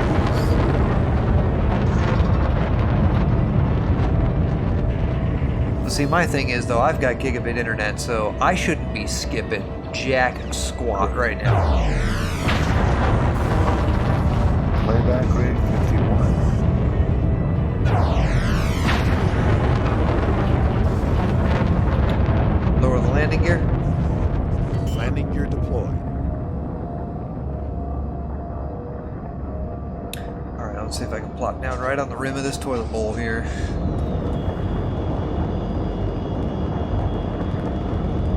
Damn, it's dirty inside there. Need a paint job. I just realized that.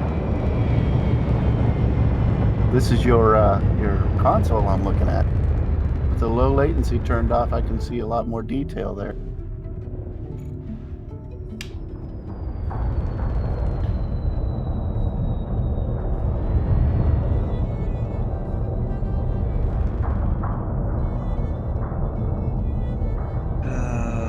Flat spot, flat spot, flat spot. Come on now. Unsuitable terrain. You'd be surprised what this thing finds suitable to land on. You just missed it. Back up, back up. Right there. That's good, right there.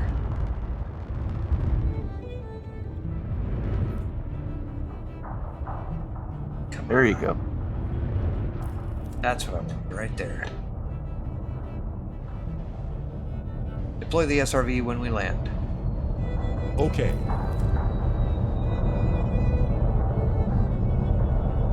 Prepping SRV.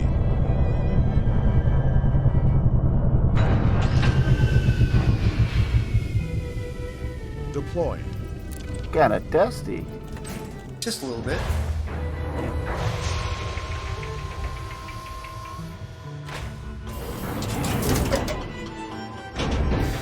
Gravity warning.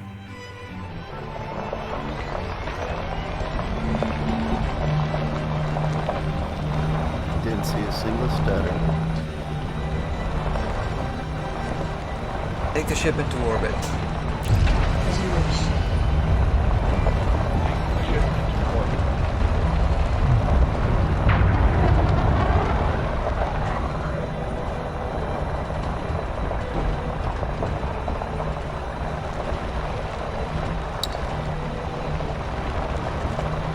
That's cool. Looks like we've got some relatively good stuff around here. Won't stay here forever, maybe a half an hour, and then I'll go and cut this off. So Okay. I gotta go and get ready for. I got pretty much everything ready for work tomorrow. I do need to get some rest though. Yeah, we had a big outage. What was it? Pretty much half of the Midwest was brought down when they had a cable cut for CenturyLink. Oh God. They were sinking a pole, and I'm not sure where it was, but pretty much pretty much a lot of Kansas City and Jefferson City, Missouri, and all over the place. How long did that take to fix? So it started about 8 or 9 this morning, and so we didn't have communication between building people. If you ever work from home, you're okay.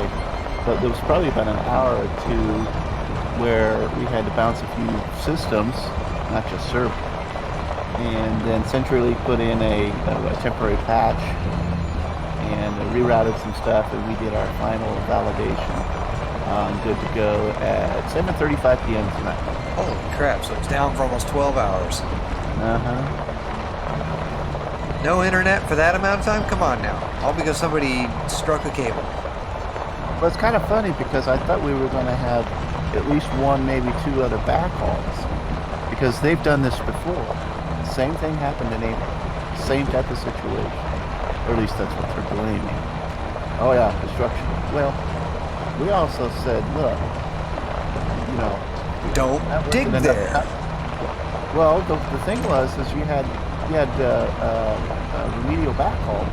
In other words, you had a place that goes to Omaha and another one that goes to like Denver, as far as that's concerned, right? But I guess the last mile is CenturyLink, and if they cut, you're screwed.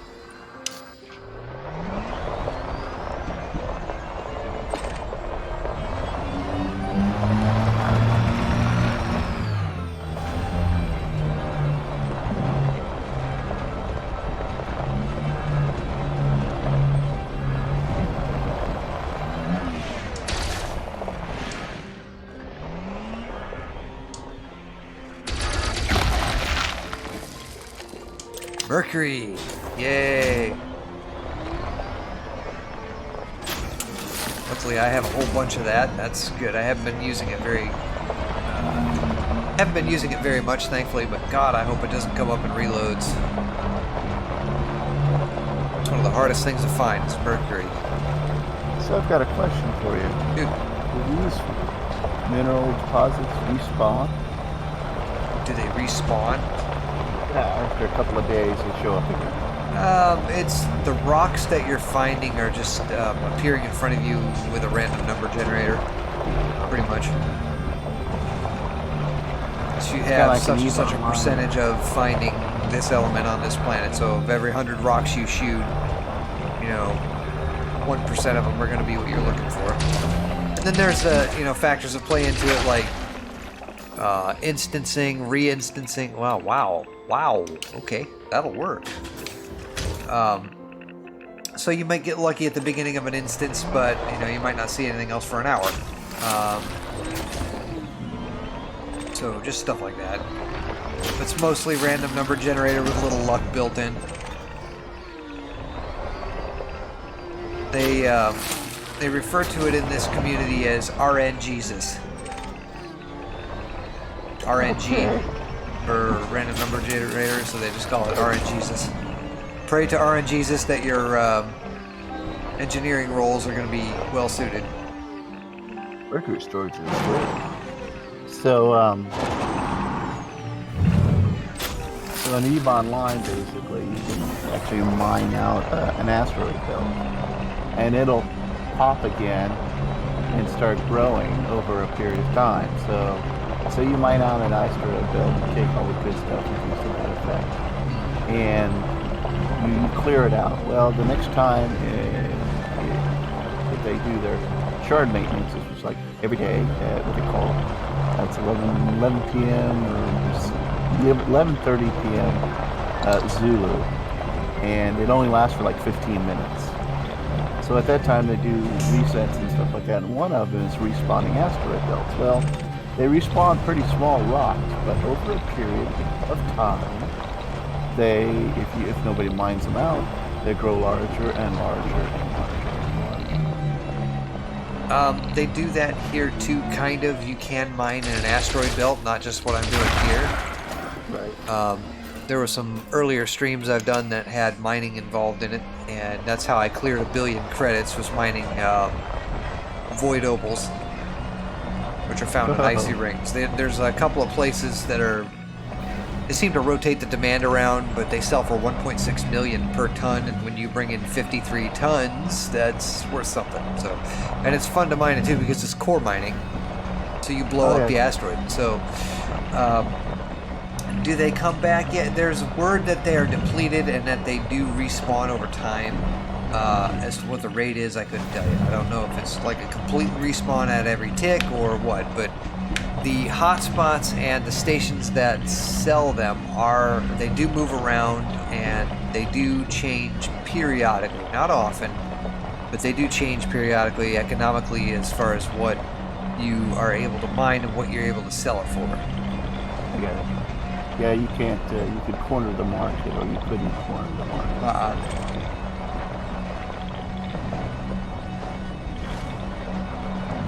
Some economies have way more than you'll ever get in a fleet just mining away at rocks. 2-3 million in supply, and that's just impossible to go get in a reasonable amount of time. But that's what they pump into the economy.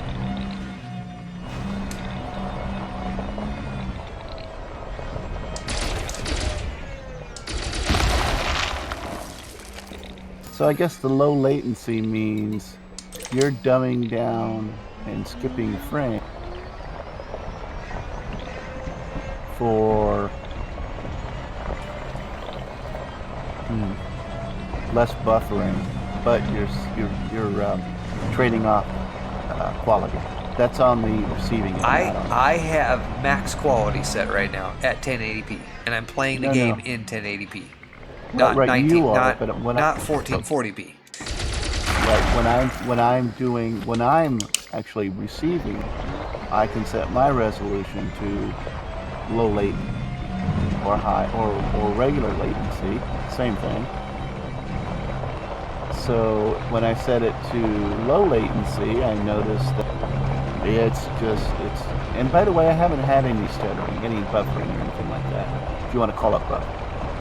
It's just been as smooth as silk. Okay, well, buffering isn't what I was worried about. Most people with a halfway decent internet connection should be able to see this no problem.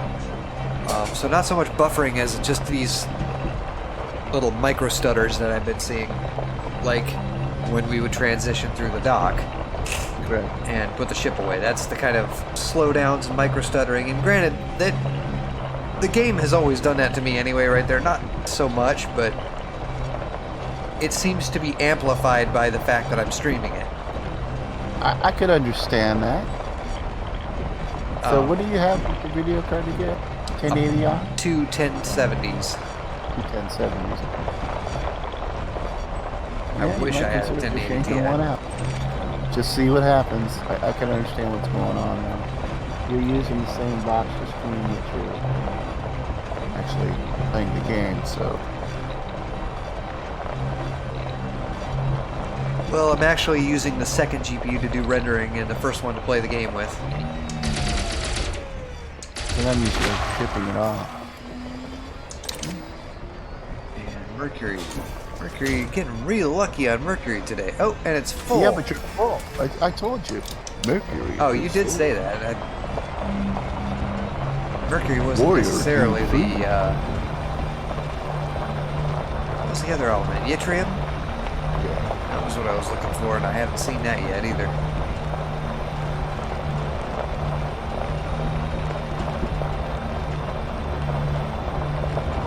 It's funny, the word begins with a Y, and they say yttrium like they say Ypsilanti, and they both begin with a Y.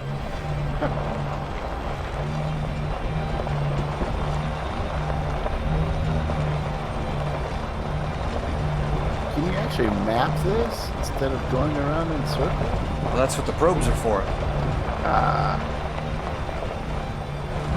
That's why I shot the planet with probes, and they have a certain radius that they're effective to. And there's an efficiency bonus, so it says if you can do it in 6 probes or less, you get the efficiency bonus. And I did it in 3, so I got the efficiency bonus. So when I sell the exploration data, it will award me a bonus for this planet. You've never been here before? I have never landed on this planet before now. Now, we're not even in the crater yet. Oops. It's me hitting the wrong button. We're not even in the crater yet. I'm still on the rim. So let me ask you a question. Okay. How are these procedurally generated worlds, kind of like No Man's Sky? I mean, are there millions of worlds or thousands of worlds? Are there worlds that have never been discovered? Let me see.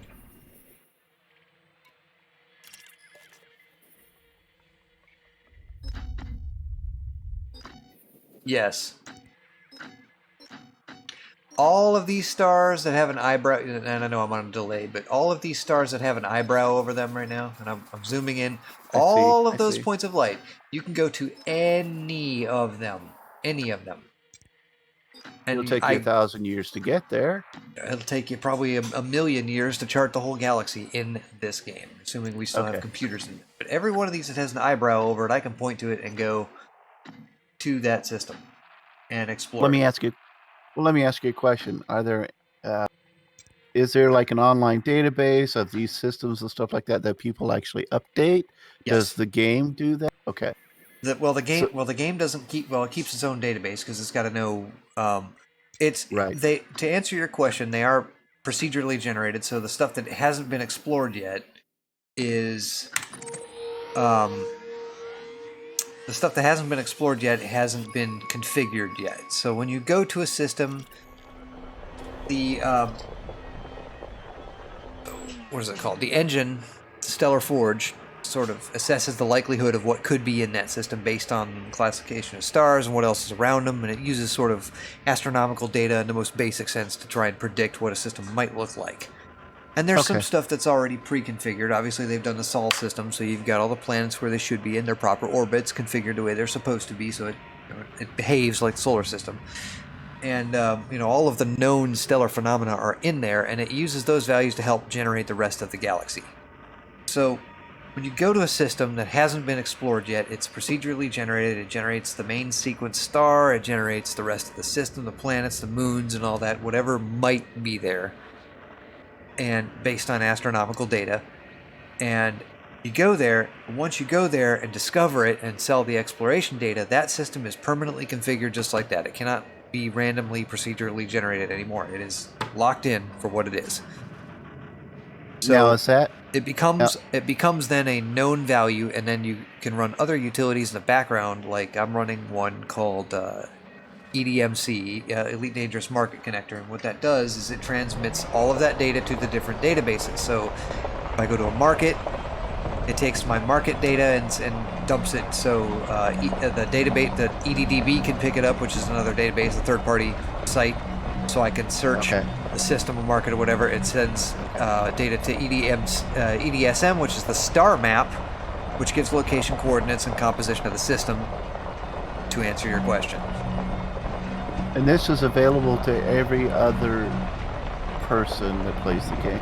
Yes, those are free third-party utilities. In fact, there was a big strike that lasted about 6 hours for all of these utilities were offline because their complaint was that Frontier isn't communicating with them about the updates they're doing and what they're doing to the APIs, and they have to sort of go in the back end and figure it out for themselves.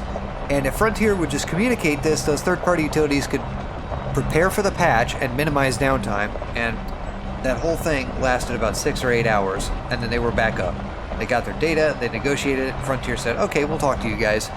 And they started sharing information about what they're doing in the patches so these third-party utility creators can keep up with the game when it gets patched.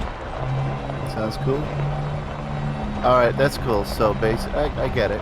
It's kind of like, okay, so in EVE Online, there are third-party entities that take care of sucking market data. So what's the current price on this ship in these different systems, that type of situation. So you could go to that specific system or that region and get that ship for a lot less, blah blah blah blah blah blah. Okay. Those are third-party entities not related to CCP games, for instance. Okay, I get that. Yes, but there are tools in-game that allow you to find similar information up to a certain distance. Let me ask you a question on that. So, say you want to be a deep explorer, and you just kind of go, and you go say, okay, I'm going to go, and I understand, I don't know about the time dilation, how it works, or anything to that effect.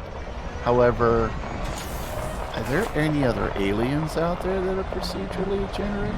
There is no time dilation. It's 1-to-1.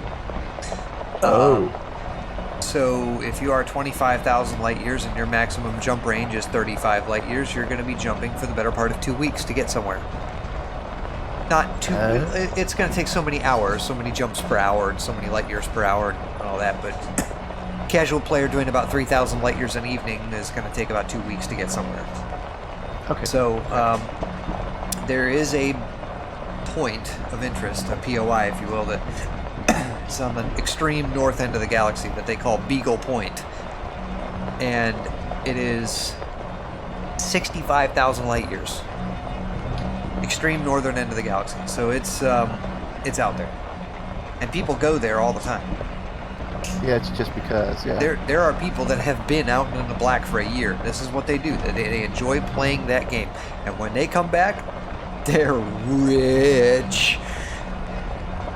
So let me ask you another question. If you're out there in black, are there places that are established for you to know, if you can, I guess supposedly, that, you have to be able to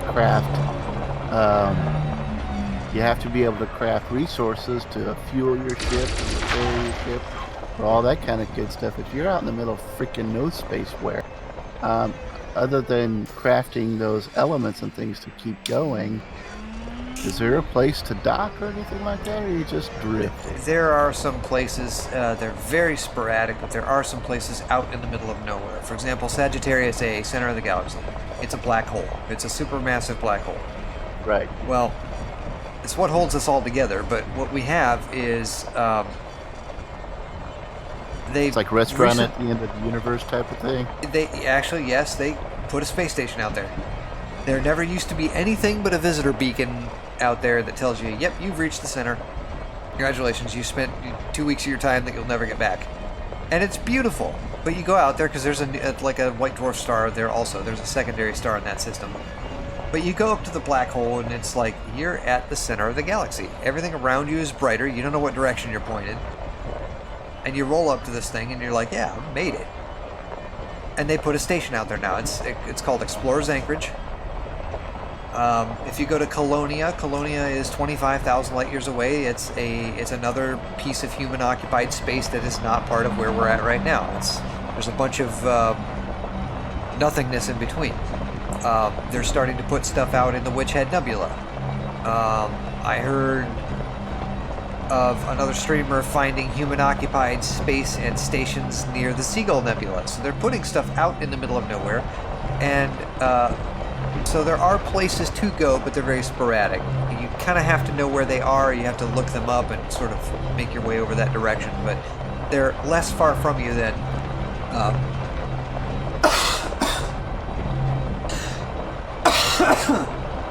they're less far from you. Excuse me, I had to cough. Less far from you than going all the way back to where you started. So, procedurally generated aliens, not so much. There are two big players in the game. They're Thargoids and Guardians. Thargoids are active. Guardians are long dead. Their technology and their sites still live on. They're out sort of toward the southeast side of where we're at. And below the galactic plane slightly. And you go there and you pick up technology and blueprints and whatnot. You come back and you craft with that Guardian weapons and hybrid modules and stuff like that. Help you unlock. So, they're almost 1,000 light years out. They're not quite too far out, but the Thargoids they've been attacking the bubble, and they're quite aggressive. But procedurally generated aliens, you find stuff out there with like codex. You see these like jellyfish stuff. They're adding assets to the game that are not so active. But you go there, you study them, you make a discovery, and you bring it back. It's basically how it works. Aside from saying, "Hey, look what I found! I found something interesting," and you take some stuff out and you interact with it and see what happens. So if you go out into the black, can you run out of fuel and never get up? Oh, wait a minute. Stars. That's your refueling. Yep. Well, yes, you could buy fuel at stations, but you have to have a fuel scoop is like a quintessential part of any build. Like, all my ships have fuel scoops. It's just stupid not to have one. Right. Your fuel is going to be star mass, basically. More or less. But there's only 7 types of stars that can be scooped, and the rule of thumb is KGB foam. KGB FOAM are the star classes that can be scooped. Everything else is not scoopable. So if you decide you're going to trek from one specific place to another specific place, so how do you... So you either have to have an existing map, or based on Star Treks and stuff like that, is that data already available? You're not just going to discover a star in the middle of nowhere. Oh, look, a new star. No, all of the stars are there as points you can go to. You can travel to any of the stars. Okay, so when you're doing your trip, basically, you're going to map out where you can refuel within a certain amount of time, Well, there's that, and it's not that complicated. You can actually set the scoopable stars as a way to plot a route.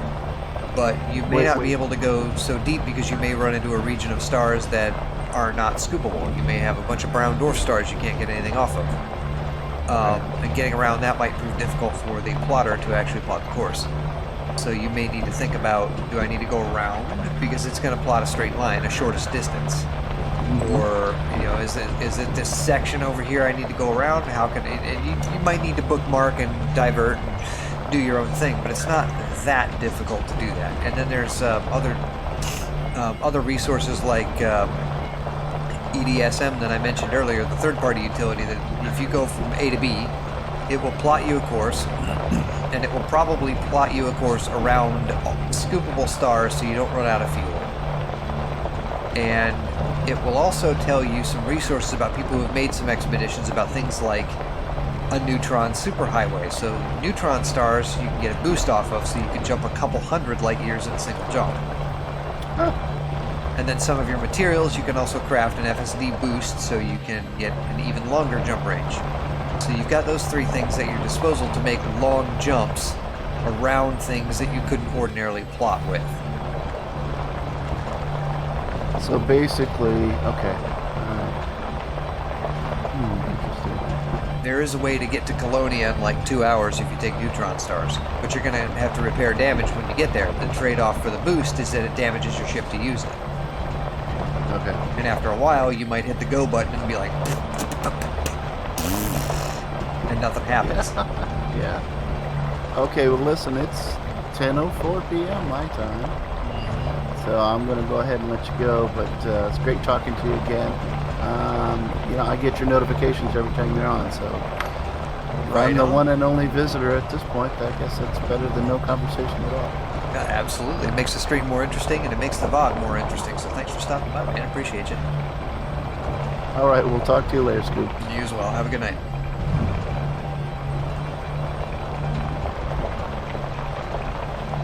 Now let me see, how do I stop this again?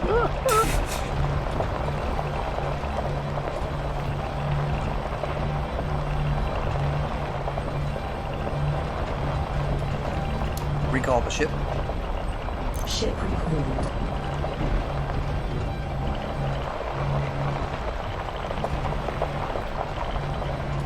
Locking onto your signal.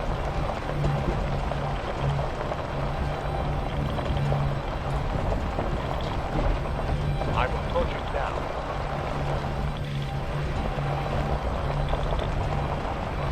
Taking forever to get to the signal source.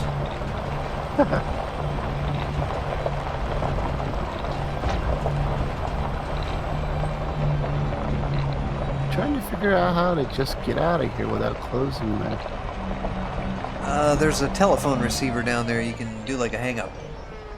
Well, that's on Discord. Yeah, I'm talking about the stream itself. You're trying to do what now? Log out without logging out, or just watch without logging out and not have to? Well, yeah. Say I have a other channel that I want to actually do. I want to disconnect from your stream. Trying to figure that what that button.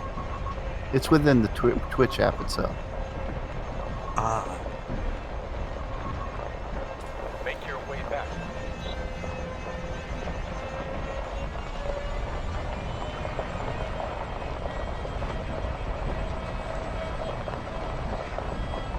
Since it's a web app, I can't just right-click and disconnect.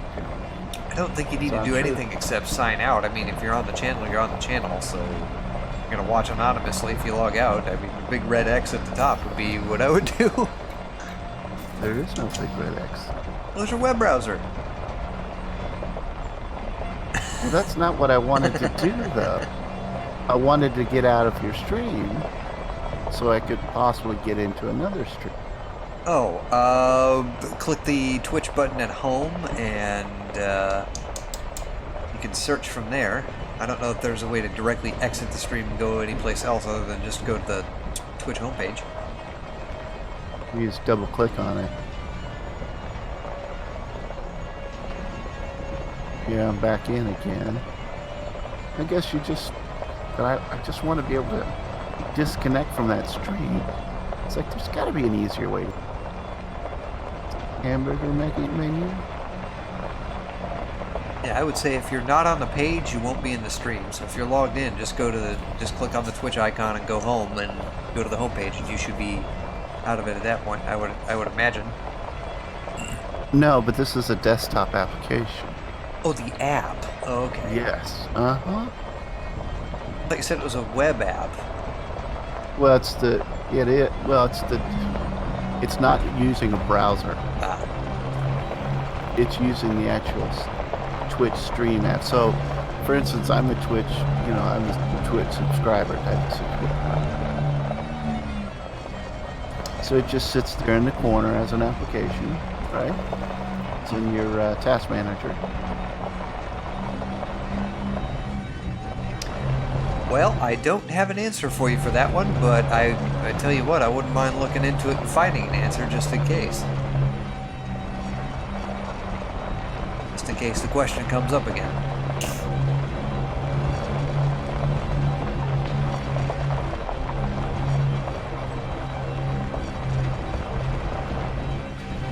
There's like nothing in here. Oh, hey, there's one more signal. Alright, so this last signal source is going to be what we're going to do, and then I'm going to... Well, I'm not even going to do that. I'm going away from the ship. So, yeah, it's after 11, so this is going to be probably the extent of it for me. We know there's Yttrium down here, so we'll probably come back to this. I'm just going to plug up on my ship here and call it a night. So, for those of you who stopped by anonymously, I do appreciate you watching the stream. If you joined the conversation, Scooter, thanks for dropping by.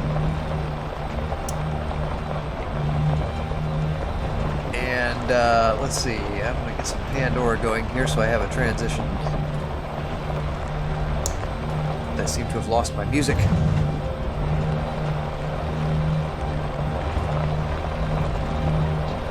As always, I always have fun doing this. So, as always, the stream will stand as an archive on the YouTube channel. It's linked in the description below. Check it out. If you got the notification and you didn't get to watch the stream live, do check it out below. Not much interesting here, it's just a chill stream today, but hey, feel free. Same name in YouTube as it is on Twitch. And as always, when you go out into your corner of the universe, make it a good corner by not being a Richard. Instead, be excellent to each other. Here, Bill and Ted's gonna have a new movie. Talk to you later, Scooter. Have a good night, Scooter.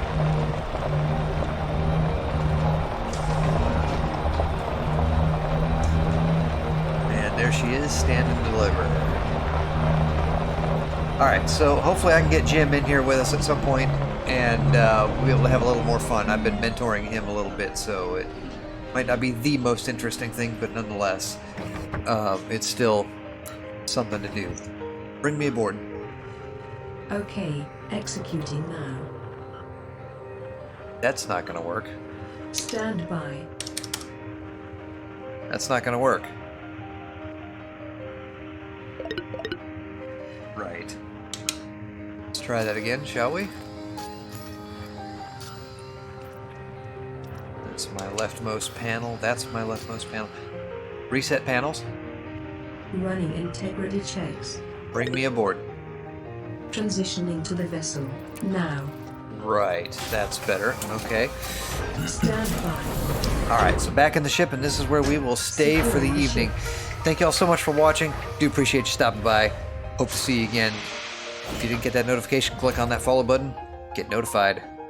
Join the Discord server. Join the conversation. And if I can find OBS, I'll make a transition for you. There you go, guys.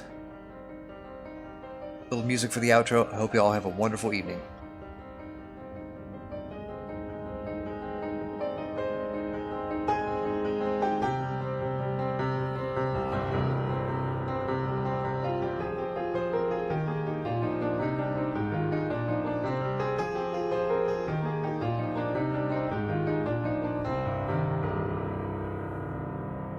Oh, by the way, I'm setting up a host here. We're going to go look at the Pavehawker. I think he's online. We're going to see for sure.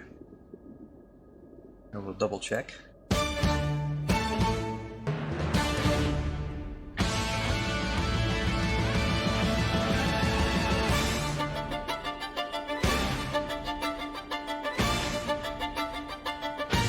is live with 45 viewers. We're going to go switch over to the Pavehawker.